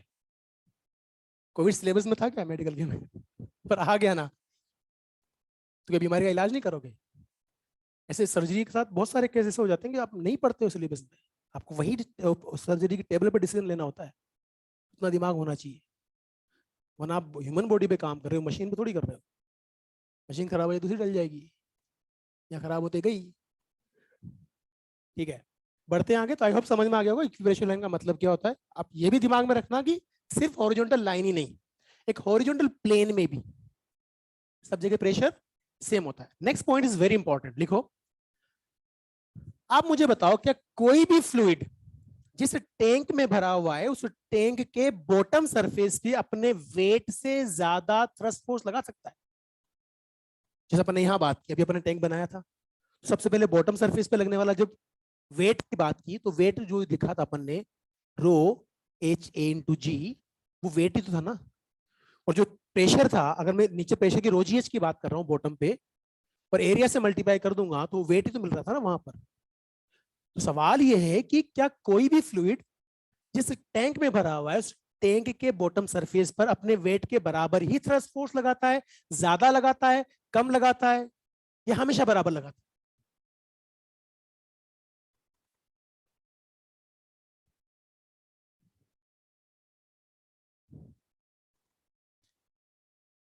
पैराडॉक्स का मतलब क्या होता है? हाइड्रोस्टैटिक पैराडॉक्स पढ़ा यार तुम? ऐसा अच्छा तुम लोग 11th में ऑनलाइन पढ़े हो सारा ना? हाँ यार, वो भी रिकॉर्डिंग तो भी क्या हुआ यार, रिकॉर्डिंग में भी तो पढ़ते हैं, मतलब पढ़ाते तो सभी हैं। हाँ पर उसका तो बुरा नहीं मानते, वो तो मान लिया सब लोगों ने। मेरे भांजे के साथ भी ऐसा ही हुआ। वो 11th में था तो उसके 650 के आसपास मार्क्स आते थे, फिर लाइव हुआ, बाद में ऑनलाइन आ गया तो 350 आते थे। वो डेली ऐसे, वो वैसे ही होता है, मुझे पता, मैं खैर नो नीड ऑफ एक्सप्लेनेशन, समझ में आ गई मेरे बात। तो पैराडॉक्स मीनिंग तो पता होगा ना? हाँ, जो होता है वो नहीं होता है। ऐसा कुछ ना होता, कंफ्यूजिंग थिंग, एग्जैक्टली यही पैराडॉक्स है। हाइड्रोस्टैटिक्स पैराडॉक्स का अगर बेसिक मीनिंग समझा जाए तो यही है कि कोई भी फ्लूइड अपने वेट से ज्यादा या कम या बराबर थ्रस्ट फोर्स लगा सकता है बॉटम सरफेस। कैसे समझना? पहला केस, ये देखो, ये टैंक है, हम कंपैरिजन करते हुए चलेंगे, राइट? और ये देखो, ये अपन ने फ्लूइड भर दिया, ठीक, ये एच हाइट यहां पर है। सुनना मेरी बात को ध्यान से, राइट? एरिया ए था, बताइए यहां जो थ्रस्ट फोर्स लग रहा होगा, एफ थ्रस्ट, वो क्या वेट के बराबर होगा? होगा ना यार। अगर रो डेंसिटी कंसिडर कर लूं तो ये A H into G weight ही तो है। तो thrust force on the bottom surface equal to weight of the fluid, right? Hello, अब सुनना ध्यान से मेरी बात को। ये जो प्रेशर है, फ्लूइड प्रेशर, वो तो कॉलम की हाइट पे डिपेंड करेगा ना। रो जी एच, रो और जी तो कांस्टेंट है भाई। हमारा जो ये टैंक है थोड़ा सा अच्छा है, मतलब ऐसा टैंक है कि हम उसकी जो वॉल्स हैं वो फ्लेक्सिबल है, उनको हमसे बाहर भी खींच सकते हो और अंदर भी दबा सकते हो। अब जस्ट इमेजिन करो कि इसी टैंक की इस ऊपर वाले सिरे को पकड़ के मैं बाहर खींच दूं तो पानी का लेवल का क्या होना है? पर अमाउंट ऑफ फ्लूइड चेंज, तो वेट तो चेंज नहीं हुआ लेकिन लेवल कम हो गया, तो बॉटम सरफेस थ्रस्ट फोर्स, नहीं समझ में आई बात? जैसे एज कम होगा वैसे थ्रस्ट फोर्स कम हो जाएगा ना। फिर मैं आपसे कहता हूं, अपन ने ऐसे नहीं किया, अपन ने अंदर दबा दिया, अब क्या करेगा? लेवल, अमाउंट ऑफ फ्लूइड में कोई चेंज, तो वेट आपने चेंज, पर विदाउट चेंजिंग द वेट अगर हाइट बढ़ा दूंगा तो थ्रस्ट फोर्स बढ़ जाएगा, मतलब वेट से ज्यादा हो गया। तो कोई भी फ्लूइड अपने टैंक के जो बॉटम सरफेस है उस पर अपने वेट से ज्यादा या कम थ्रस्ट फोर्स एक्सर्ट कर सकता है। सुनना मेरी बात को, यहाँ लॉजिक भी समझेंगे अपन। एक टर्म होता है फ्लूइड बॉडी, नाम सुना? फ्लूइड बॉडी एक्चुअली एक हाइपोथेटिकल बॉडी है, ये हमें कुछ नहीं करना होता। जब भी आपसे फ्लूइड बॉडी की बात की जाती है, आप कुछ नहीं करें, इस वॉल कंटेनर की वॉल्स को हटा करके सिर्फ फ्लूइड को इमेजिन करें, वॉल्स कंसिडर ना करें। क्या इमेजिन करना है? Only fluid, that is known as what? Fluid body. क्या बोलते हैं उसको? तो अगर मैं यहाँ फ्लूइड बॉडी का डायग्राम बनाना चाहूँ, सुनना मेरी बात को ध्यान से, तो देखो ये कितना हाइट है ना? ये देखो, ऐसे बनेगी नहीं बनेगी फ्लूइड बॉडी? अब ये तो फ्लूइड बॉडी बन गई पूरी की पूरी। अब इस पे क्योंकि ये इक्विलिब्रियम में है तो नेट फोर्स जीरो है ना इस पे। आप मुझे बताओ नीचे की तरफ लगने वाला फोर्स कौन सा है? वेट, वेट ना, mg नीचे लग रहा है ना, ये वेट। और टैंक पे थ्रस्ट फोर्स लगा नीचे, और जितना थ्रस्ट फोर्स लगा वो वेट बराबर है, और बॉटम सरफेस ने उतना रिएक्शन फोर्स दिया ऊपर, तो इक्विलिब्रियम होगा नहीं होगा? नहीं समझ में आई बात? तो आप ऐसे बोलेंगे कि जो नीचे वेट लगा वो वेट तो यहां से लगने वाले एफ थ्रस्ट से बैलेंस्ड होगा, एग्री, लेकिन साइड वॉल पे जो फोर्स लगेगा वो वेरिएबल होगा। अभी हम एक चीज पाएंगे, point of application of force, नाम सुना ना? अभी तो तुम्हारी रोटेशन चल रहा है ना, सेंटर ऑफ मास चल रहा है, सेंटर ऑफ मास खत्म हो गया, रोटेशन भी खत्म हो गया, अच्छा ठीक है, न्यूटन तो मोशन तो खत्म हो गया। अपन इसी साल की बात करें जो इस साल पढ़ा हुआ है यहाँ। हेलो, तो एक बहुत कॉमन टर्म होती है ना, point of application of force. जब आप वर्क को डिफाइन करते हो तो कैसे करते हो? Force into displacement of point of application of force in the direction of applied force. यानी जब आप किसी बॉडी पे फोर्स अप्लाई करते हो तो जिस पॉइंट पे, आप मैकेनिक्स में तो क्या होता है, हमें बताया जाता है कि सब यहां फोर्स लगाया, एक ही तो पॉइंट, नहीं समझ में आई बात? समझ में आ गई बात? पर actually what is the point of application of force, अगर उसकी बात की जाए तो वो अलग टर्म है। आपको बता दिया जाए तो यहां फोर्स लगाए कोई दिक्कत नहीं, पर अगर मान लो बहुत सारे फोर्सेस लग रहे हो, एक से ज्यादा फोर्सेस लग रहे हो, और मैं आपसे पूछूं इन सभी फोर्सेस का point of application of force बताओ, फिर कैसे बताओगे? फिर आप क्या करो, समझना मेरी बात को ध्यान से। हम क्या कर रहे हैं, एक ऐसी कोई रोड कंसिडर कर ले, बहुत आसान चीज है, ठीक है? इसको यहां से हिंज कर दिया, ये एक्सिस ऑफ रोटेशन हो गई। अब हम क्या करेंगे, एक फोर्स लगाया इधर F1, कुछ टॉर्क देगा इसको, एक फोर्स लगाया इधर F2, कुछ टॉर्क देगा इसको, एक फोर्स लगाया इधर F3, कुछ टॉर्क दिया इसको। तीनों का टॉर्क आया नहीं आया? हमने तीनों का टॉर्क कैलकुलेट कर लिया और तीनों फोर्सेस का वेक्टर सम भी कर लिया। हेलो, फॉर एग्जांपल ये 10 न्यूटन का था, ये 20 न्यूटन का है और ये 5 न्यूटन का है, तो टोटल कितना हुआ यार? 25 न्यूटन। नहीं समझ में आई बात? 25 न्यूटन ऊपर की तरफ आएगा ना नेट, ठीक है? अब आपसे कोई कहे कि इन तीनों फोर्सेस का point of application of force बताओ, तो आप क्या करोगे साहब? इन तीनों का टॉर्क निकालेंगे पहले तो नेट टॉर्क मिल गया और नेट फोर्स भी आपको पता है। नहीं समझ में आई बात?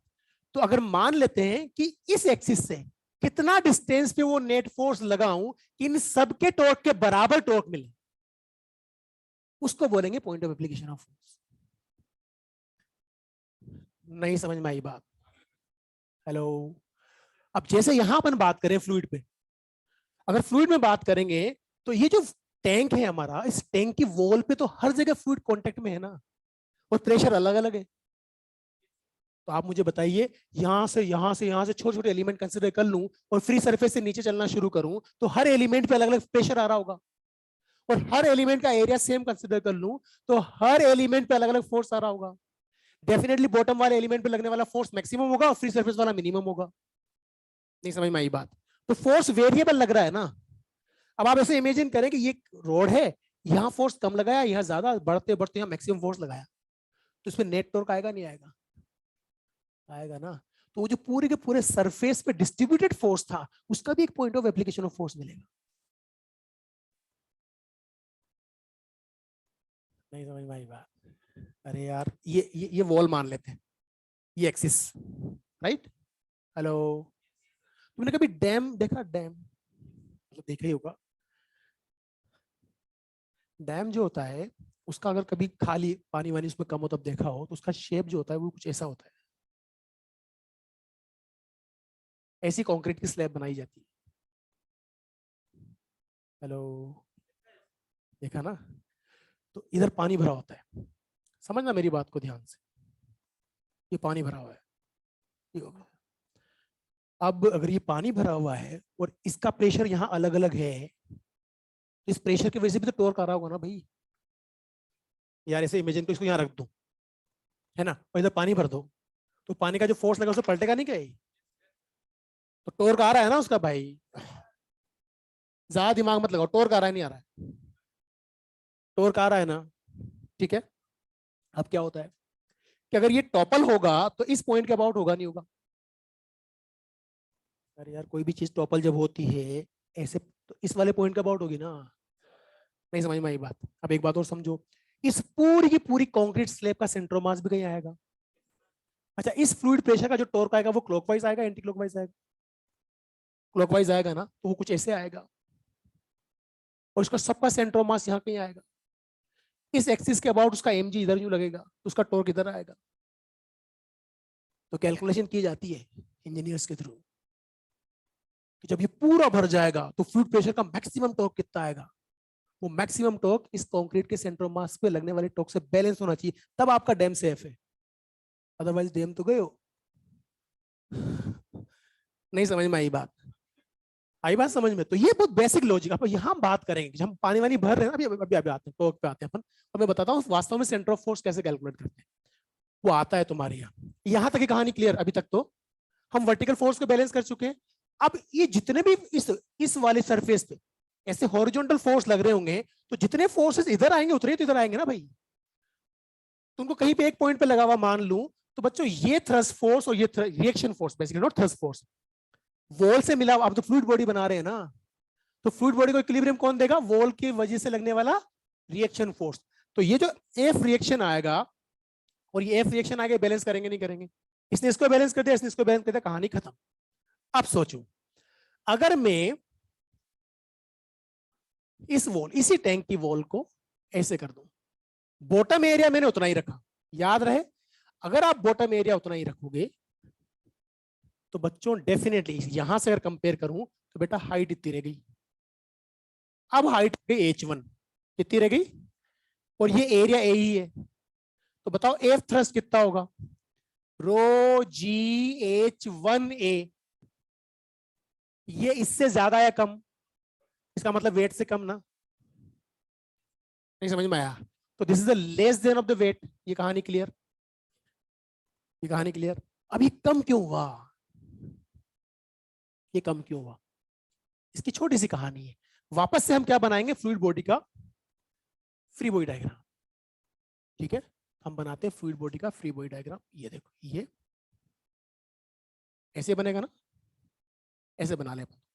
ये है फ्री बॉडी डायग्राम।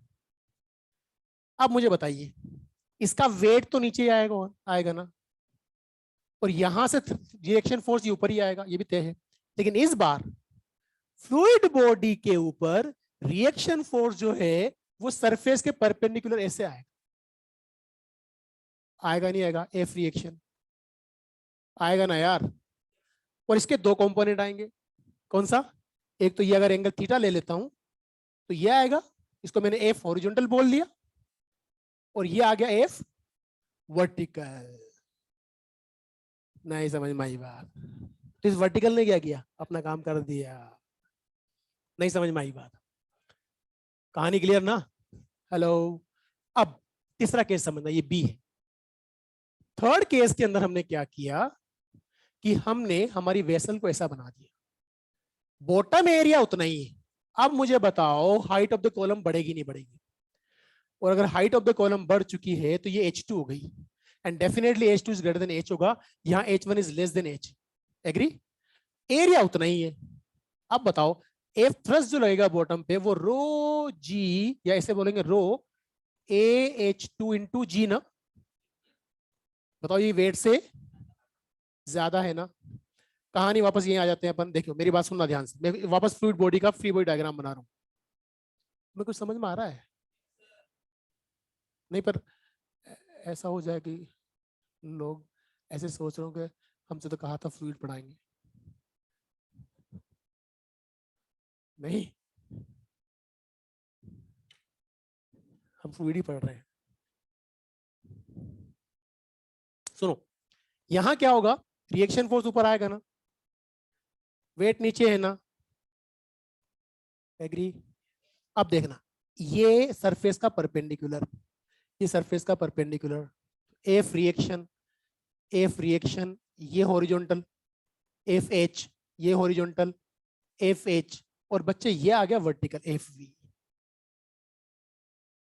कुछ समझ में आया? नहीं समझ में आया? तो वर्टिकल ने अपना रोल प्ले किया, वो इंक्लिनेशन जो रिएक्शन फोर्स का जो कंपोनेंट आया उसने वेट को कम ज्यादा के हिसाब से बैलेंस कर दिया मामला। होपफुली समझ में आ गया होगा। क्लियर? और यही है हाइड्रोस्टैटिक पैराडॉक्स, और कुछ नहीं है। वो तुम्हें जो डायग्राम बना देता है, उल्टे से ट्यूब बना दी, फनल शेप बना दिया, ये हाइड्रोस्टैटिक पैराडॉक्स जो बना होता है, एक कैसे बना देंगे, कैसे बना देंगे, एक मतलब zigzag ट्यूब बना देंगे, सेम हाइट तक पानी भर देंगे, और आपसे कहा जाता है कि देखो हाइट तो सब में सेम है, पर कंटेनर में अमाउंट ऑफ फ्लूइड अलग अलग है, लेकिन प्रेशर सब जगह सेम है। नहीं समझ में आई बात? तो समझाने के तरीके होते हैं, पर ये ज्यादा बेटर एक्सप्लेनेशन है कि आपको समझ में आता है कि लॉजिक क्या है, क्यों कम या ज्यादा थ्रस्ट फोर्स लग जाता है अपने वेट से। होपफुली सबके समझ में आ गया होगा। तो आपको सिर्फ इतना याद रखना है कि कोई भी फ्लूइड अपने कंटेनर के बॉटम पे अपने वेट से ज्यादा या कम या बराबर थ्रस्ट फोर्स लगा सकता है। इस लाइन को लिख लेना और इस डायग्राम बना लो जल्दी से।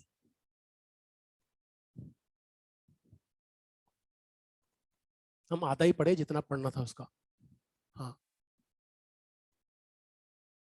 ये बेटा रो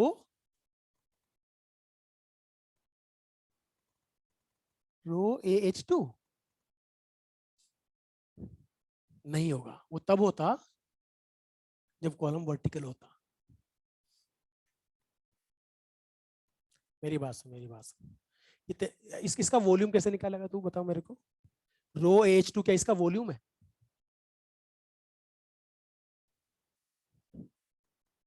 नहीं समझ में आई बात? वो मेरी बात सुन, मजेदार चीज क्या, सुनना मेरी बात को।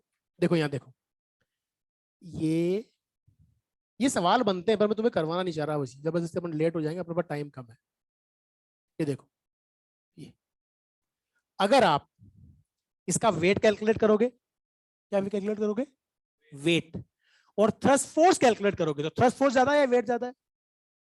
थ्रस्ट फोर्स ज्यादा है ना?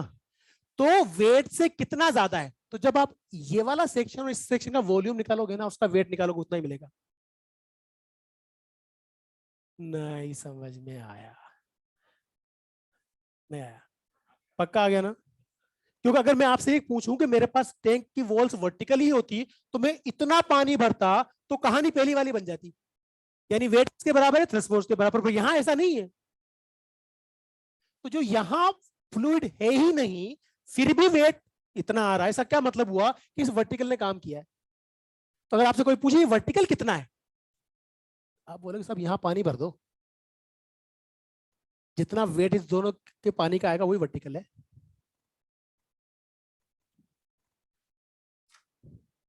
आगे समझ में? बनाओ डायग्राम।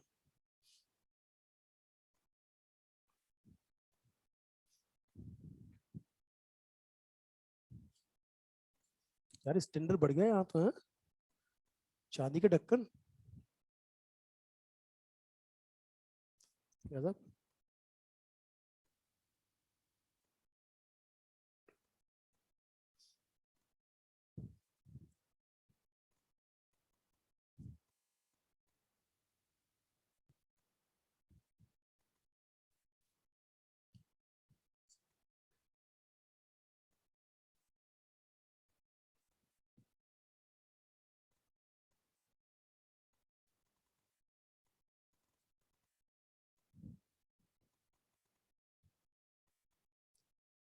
1 घंटे 25 मिनट की क्लास होती है ना अपनी, इस लिहाज से अपने 10 मिनट बाकी हैं अभी। ठीक है।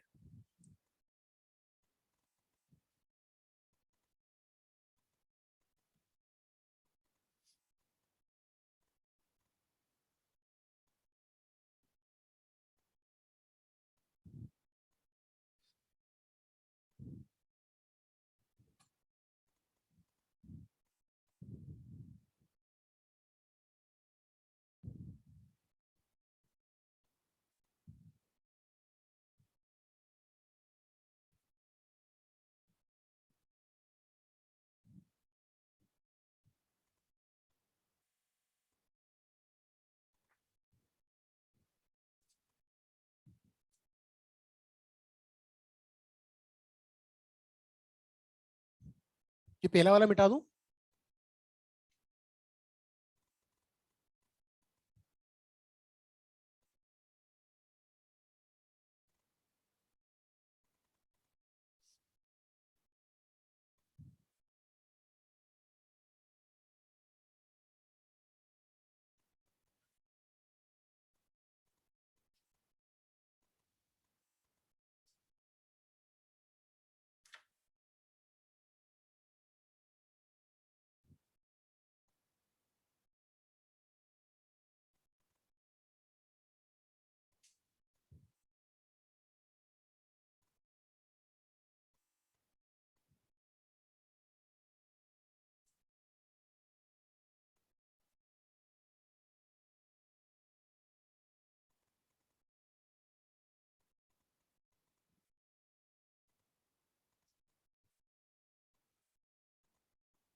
सेकंड डायग्राम मिटा दूं?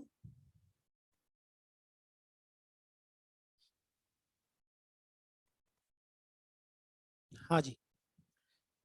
अब हम बात करेंगे average pressure, average force and torque on the side wall of the tank. इसमें मैं डेरिवेशन करवा दूंगा तुम्हें, लेकिन फॉर्मूले याद रखने, रिजल्ट याद रखने, क्योंकि रिजल्ट्स पे सवाल आ चुके हैं तुम्हारे अपने सिलेबस में। वेरिएबल डेंसिटी के फ्लूइड होते ही नहीं है, और इसी का फायदा हमें मिल जाता है। एक्चुअली अगर देखा जाए प्रैक्टिकली, तो बहुत ज्यादा डेप्थ पे जाने में तो डेंसिटी बढ़ जाती है थोड़ी सी फ्लूइड की। सी वाटर की डेंसिटी सी सरफेस पे और 1 किलोमीटर नीचे बराबर थोड़ा ना होती। अगर 1 किलोमीटर नीचे जाओगे तो 1000 मीटर, अरे भाई आइडियल फ्लूइड होता है, नॉन कंप्रेसिबल। रियल फ्लूइड तो ना नॉन कंप्रेसिबल होता है। नहीं समझ में आई बात? हम जब बात करते हैं ना ideal fluids are non compressible, हम आइडियल वर्ड यूज क्यों करते हैं? ताकि हम मुसीबत से बच जाए। अगर रियल फ्लूइड्स ले लोगे तो डेंसिटी वेरी करेगी, तो आपकी सारी कैलकुलेशन खत्म, सब इंटीग्रेशन से रिजल्ट निकलेंगे। तुम्हें पता है फ्लूइड मजाक नहीं है फ्लूइड। जो एमएससी मैथमेटिक्स करते हैं ना, मैथ्स में एमएससी करते हैं जो लोग, उनके मैथमेटिक्स में सारी फ्लूइड मैकेनिक्स चलती है। मतलब कैलकुलेशन इतनी ज्यादा है कि उनको मैथ सिखाने के लिए फ्लूइड काम में लेते हैं। हम तो सब कुछ नॉर्मलाइज करके पढ़ रहे हैं, सब चीजें आसान आसान करके पढ़ रहे हैं हम, बहुत आसान करके। हवा की डेंसिटी हम ले लेते हैं कांस्टेंट, कांस्टेंट होती है क्या? अगर कांस्टेंट होती तो मिराज फॉर्मेशन वगैरह क्यों होता? रिफ्रैक्टिव इंडेक्स वेरी क्यों करता? तो एक्चुअली तो कांस्टेंट नहीं होती ना, हम तो कांस्टेंट लेते हैं। एटमॉस्फेरिक प्रेशर हमने कांस्टेंट ले रखा है, जी हमने कांस्टेंट ले रखा है, एयर रेजिस्टेंस हम लेते नहीं है। हम तो बहुत आसान फिजिक्स पढ़ रहे होते हैं बेसिकली। फिर हम यहाँ आते हैं, सुनना मेरी बात को ध्यान से। ये मैंने एक टैंक बनाया है, ठीक है, क्यूबॉइड टाइप। इसमें हमने पानी भरा हुआ है कैपिटल एच हाइट तक, राइट। और ये जो साइड वॉल इसका डायग्राम मैंने यहाँ बना लिया। अब एक सिंपल सी चीज है, आप मुझे बताओ गोज प्रेशर तो लीनियरली ही चेंज होता है ना with respect to depth and height. Hello. और जो पैरामीटर्स लीनियरली बदलते हैं उनके लिए एवरेज निकालना बड़ा आसान है, इनिशियल प्लस फाइनल बाई 2। नहीं समझ में आई बात? क्या करना है? इनिशियल प्लस, आप मुझे बताओ फ्री सरफेस पे यहां अगर इस पॉइंट को मैं ए कंसिडर कर लूं और इसको मैं बी कंसिडर कर लूं, तो बताओ पी ए कितना है? 0। और पी बी कितना है? रो जी एच ना, है कि नहीं? तो बताओ साइड वॉल पे एवरेज प्रेशर कितना है? P average. तो आप बोलेंगे P A plus P B by 2, और ये मिल जाएगा आपको रो जी एच बाई 2। अरे मिला ना भाई? नहीं मिला? पक्का ना? अब जरा मुझे एक बात बताओ, साइड वॉल का एरिया ऑफ कॉन्टैक्ट कितना है? एच इंटू बी ना, बी इंटू एच। तो साइड वॉल पे एवरेज फोर्स कितना लग रहा है? एफ एवरेज अगर निकालना चाहूंगा तो क्या करूंगा बताओ? B into H into rho ji H by 2 ना। और वास्तव में कितना मिला जरा बताना? 1/2 rho G B H square. Hello. अब मैं आपसे पूछ लूं कि बताइए, ये तो फोर्स डिस्ट्रीब्यूटेड है ना पूरी वॉल पे, बताओ बॉटम एज से कितना ऊपर लगा हुआ मानू? आप सेंटर मास मानते हो ना? अरे यार, सेंटर मास को हम कैसे डिफाइन करते हैं? अभी अभी पढ़ा है आपने, बदल नहीं सकते आप।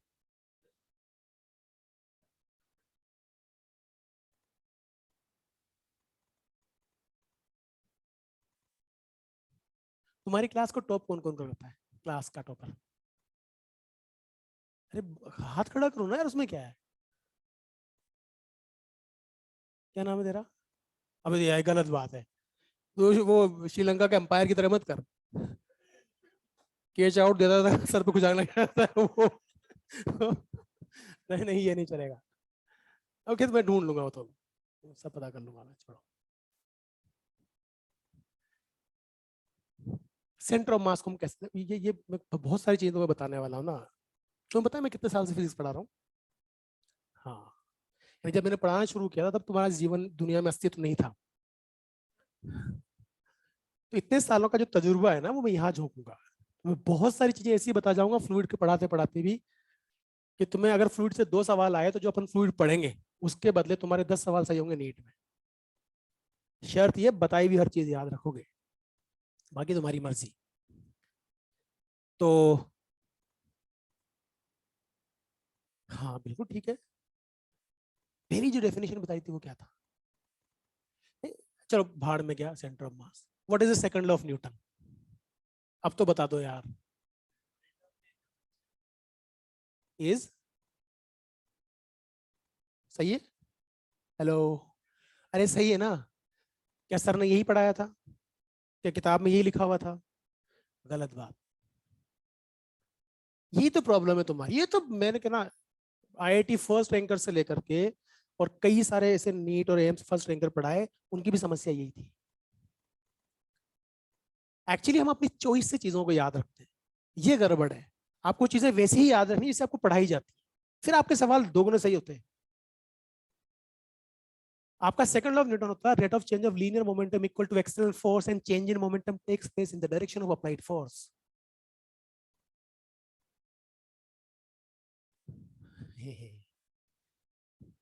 Change in momentum takes place in the direction of applied force. Momentum में चेंज का डायरेक्शन वही होता है जो फोर्स का डायरेक्शन है। इंस्टेंटेनियस मोमेंटम में और may not in the direction of applied force, but change is always in the direction of applied force.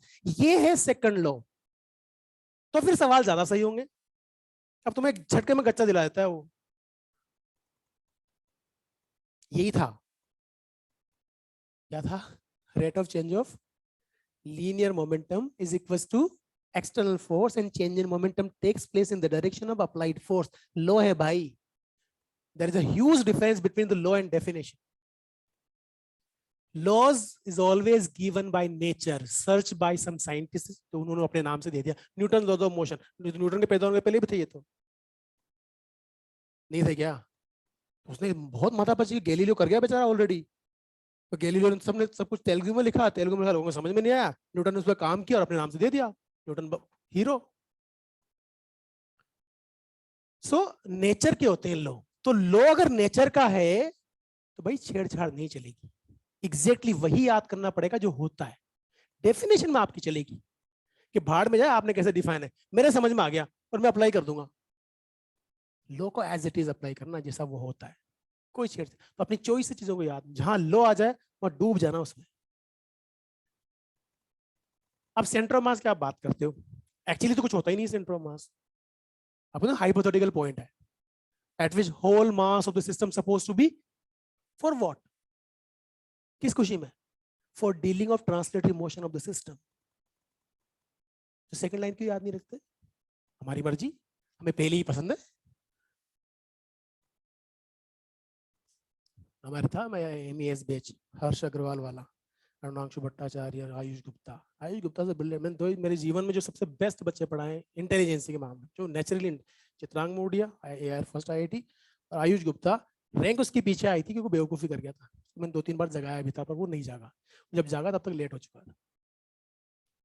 एक सवाल पढ़ा रहा था मैं फ्लूइड का, वो तुम्हें तो नहीं करवाऊंगा क्योंकि तुम्हारे पास इतना टाइम नहीं है, पर मैंने 2-2.5 घंटे में सवाल को फ्रेम किया था। और जब मैंने उसको सवाल को करवाना शुरू किया तो मैंने एक्सप्लेन ही किया था सवाल, उसके पहले उसका आंसर आ गया था। इतनी जबरदस्त मैथमेटिक्स थी उसकी, तो क्या दिमाग उसका चलता था।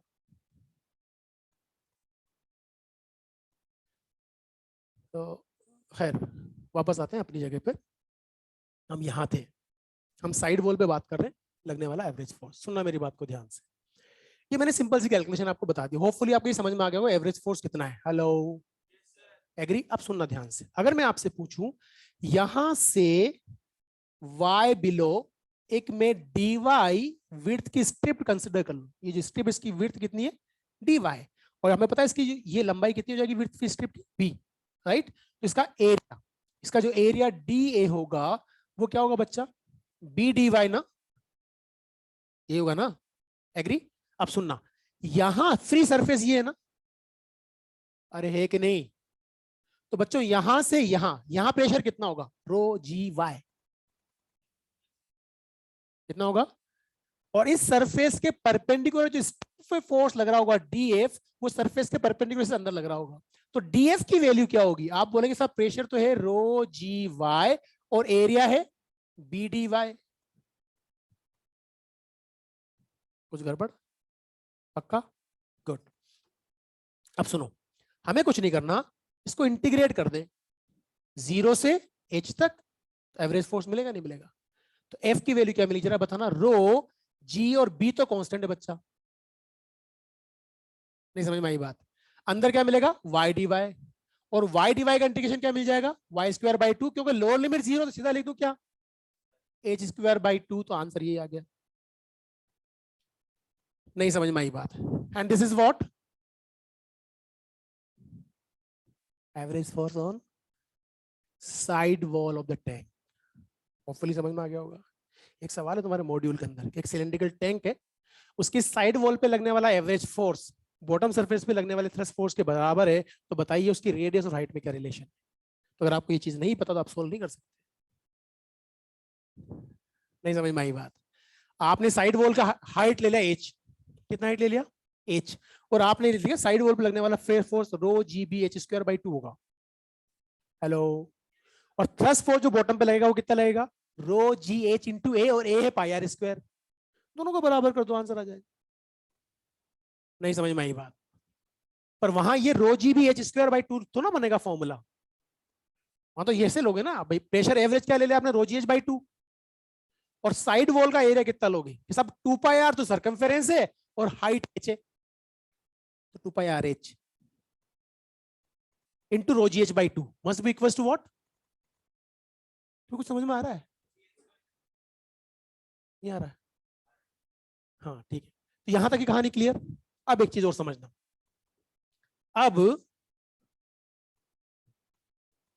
अब एक चीज और समझना, अगर मैं आपसे कहूं कि ये मेरे पास टैंक, वापस वही कहानी, ये साइड वॉल थी, यहां फोर्स लगा कम, ज्यादा ज्यादा ज्यादा ज्यादा टॉर्क तो मिल ही रहा होगा यार, और बॉटम एज के रिस्पेक्ट में मिल रहा होगा। हेलो? तो अब हम क्या करने वाले हैं? टॉर्क कैलकुलेट करेंगे with respect to bottom edge. Hello? तो टॉर्क तुम्हें कैलकुलेशन नहीं करनी, torque with respect to bottom edge. अब सुनना, ये बनाई मैंने साइड वॉल, तुम्हें कैलकुलेशन ये वाली, ये एक्सिस ऑफ रोटेशन ले ली, राइट? और वही कहानी करेंगे कि यहां से y बिलो एक छोटा सा एलिमेंट कंसिडर कर लिया जिसकी विड्थ कितनी है? dy। यहां फोर्स लगा df, तो बताओ ये डिस्टेंस कितना हो गया? आप बोलेंगे h minus y. And what is the torque? Force into perpendicular distance of the force from axis of rotation. Now what is the value of df? हम ऑलरेडी लिख चुके हैं बच्चों, ये रही। बोलोगे नहीं बोलोगे? तो इस df का, इसके अबाउट अगर टॉर्क लिखूंगा डी टाउ, कितना लिखूं? चलो df की वैल्यू डायरेक्ट लिख दूं, बोलो ना। रो जी, तुम बोरिंग हो यार, बी डी वाई, और परपेंडिकुलर डिस्टेंस क्या है? h माइनस वाई, और इंटीग्रेट कर देंगे कहां से कहां तक? 0 से h तक, तो टॉर्क मिलेगा नहीं मिलेगा? एग्री? हेलो? अच्छा क्या क्या कांस्टेंट आ रहा है जल्दी बताओ। रो जी बी कांस्टेंट है। अब y को और dy को इसके अंदर मल्टीप्लाई कर दो, तो क्या मिलेगा जल्दी बताना? h y dy माइनस, जल्दी बताओ, y square dy। Agree? 0 to h, इसका इंटीग्रेशन क्या मिलेगा? y स्क्वायर बाई 2, तो डायरेक्टली h स्क्वायर बाई 2 लिख दूं, तो h क्यूब बाय 2, और ये क्या मिलेगा? h क्यूब बाई 3, तो h क्यूब बाय 6। अरे यार, तो क्या लिखो जल्दी बताओ टॉर्क की वैल्यू? Torque equals to rho G B h cube by 6।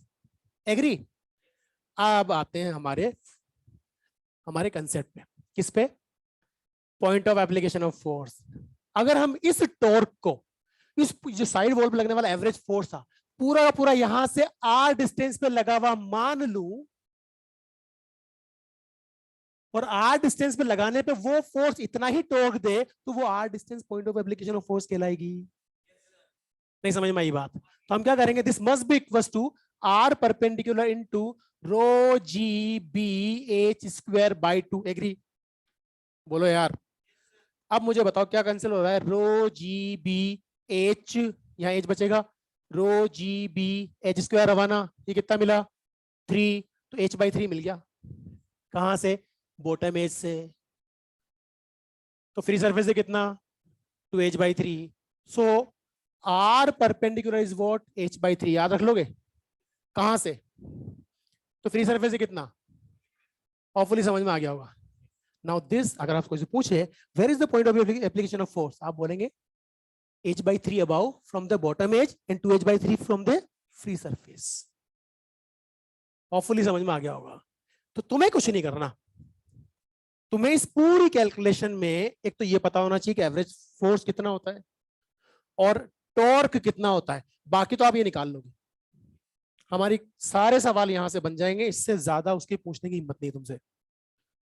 सब इसके अंदर अंदर ही पूछेगा, कंसेप्चुअल पूछे या न्यूमेरिकल पूछे। क्योंकि देखो यहां सुन ले मेरी बात, यहां तक पूछ चुका है, अब एनसीईआरटी में तो ये भी नहीं लिखा हुआ, और पूछ लिया तो बुरा थोड़ी मानोगे। अरे टॉर्क तुम्हारे सिलेबस में है कि नहीं? डेफिनेटली है, तो उसका हक बनता है टॉर्क पूछने का। उसने ये थोड़ी कहा कि मैं रोटेशन में टॉर्क पूछूंगा। समझ में आ गई बात? नेक्स्ट क्लास में बात करेंगे। Thank you so much.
Shweta Singh है? श्वेता सिंह, श्वेता सिंह कोई नहीं है? वो तो बाहर चले जाना भाई, बुला रहे हैं।